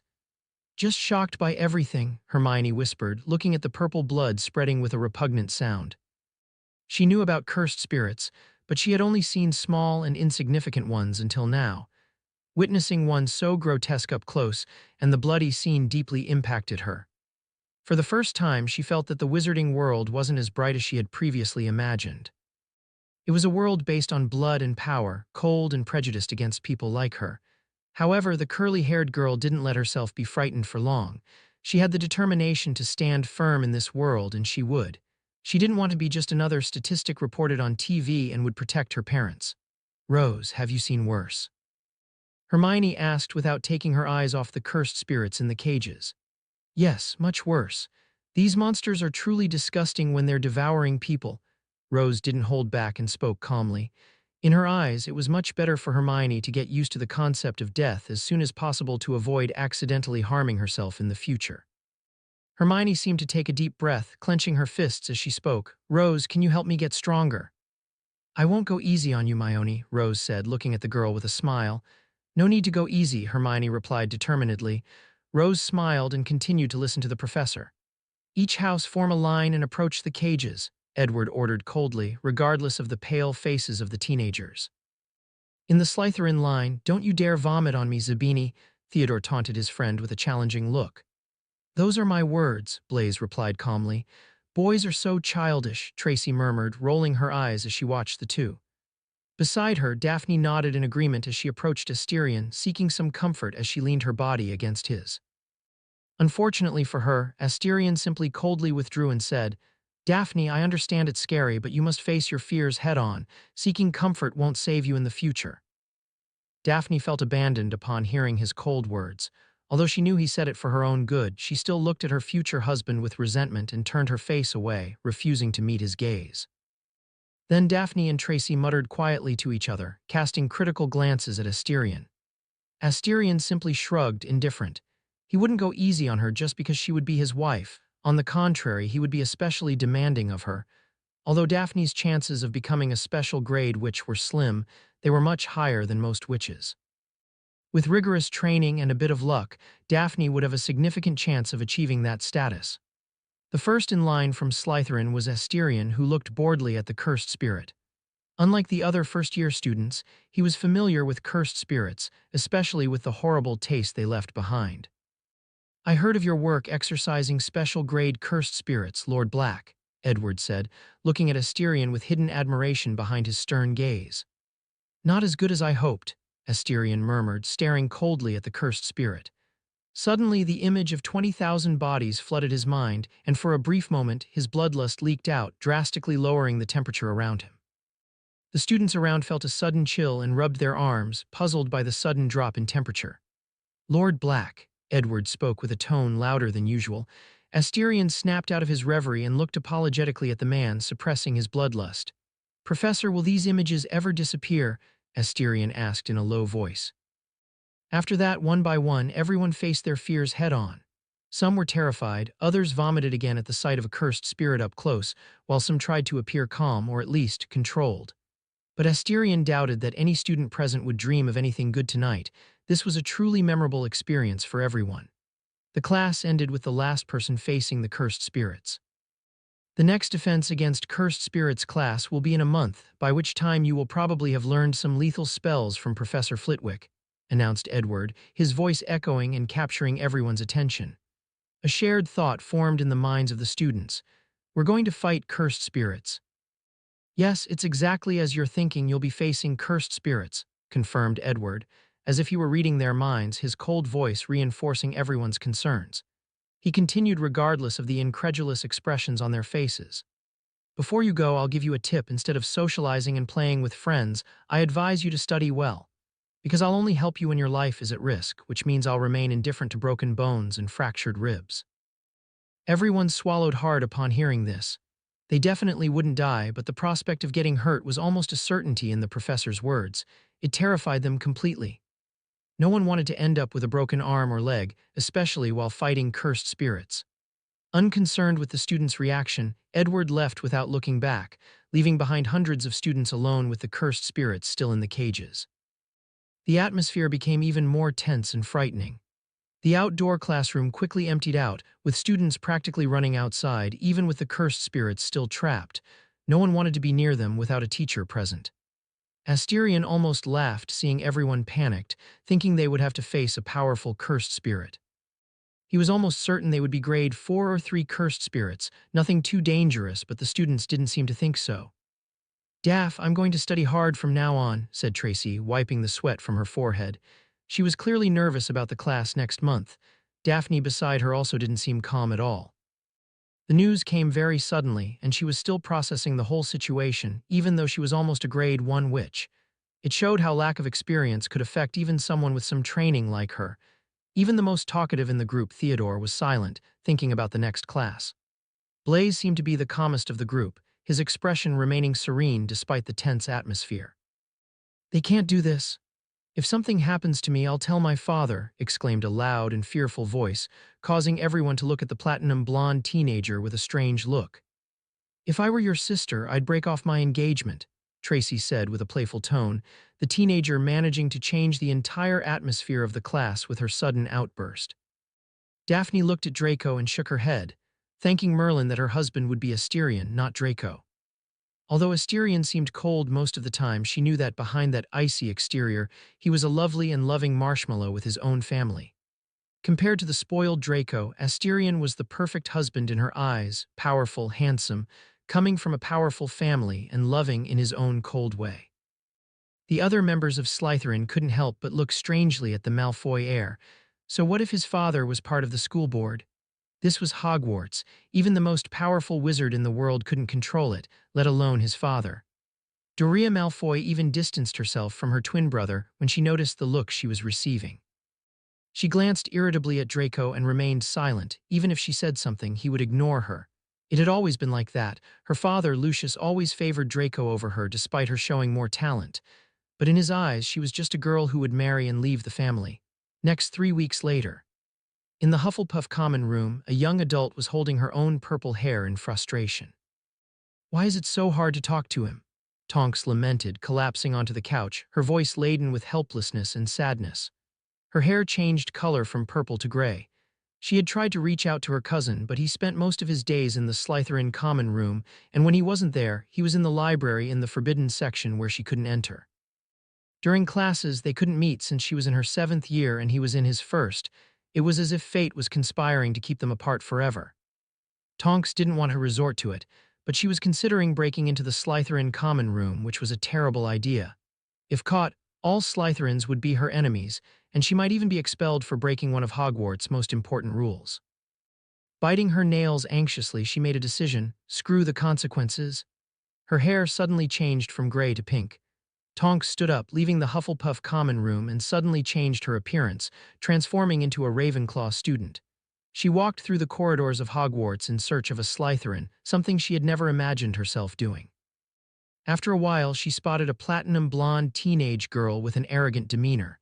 She recognized the girl as Doria Malfoy, one of the 2 princesses of Slytherin, alongside Daphne Greengrass, the Ice Queen. The girl was a typical Slytherin through and through. Seeing Doria heading towards the library, Tonks felt a surge of determination. As she turned the corner, she transformed into Doria and confidently strode towards the dungeons, where the Slytherin common room was located, beneath the Black Lake. Upon reaching the entrance, Tonks looked at the massive door adorned with a silver serpent and didn't hesitate to speak the password. Pureblood. As the door opened, a smug smile formed on Tonks' lips. Slytherins were easily predictable, and this time was no different. Upon entering the common room, Tonks couldn't help but widen her eyes at the luxury and elegance of the place. It was a bit dim, but the entire ambience seemed magnificent and filled with refinement, in shades of green, silver, and black. The black wooden furniture was beautifully carved with snakes. The whole room was a spectacle to behold. Tonks didn't want to admit it, but she felt a twinge of envy. It seemed like the entire school budget had been invested in the Slytherin common room. Shaking her head to refocus, she searched for her cousin, and to her surprise, she found him. He was by the fireplace, seated on an elegant chair that looked more like a throne than a simple seat. He read a newspaper while a nearly empty glass of wine rested on the nearby side table. Tonks couldn't help but feel that her cousin certainly knew how to enjoy life.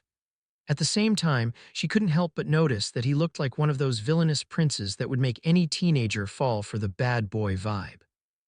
As she pondered this, Tonks approached arrogantly and sat in the chair next to him, a chair that resembled a throne but more elegant and silver in color, unlike the black throne where her cousin was seated.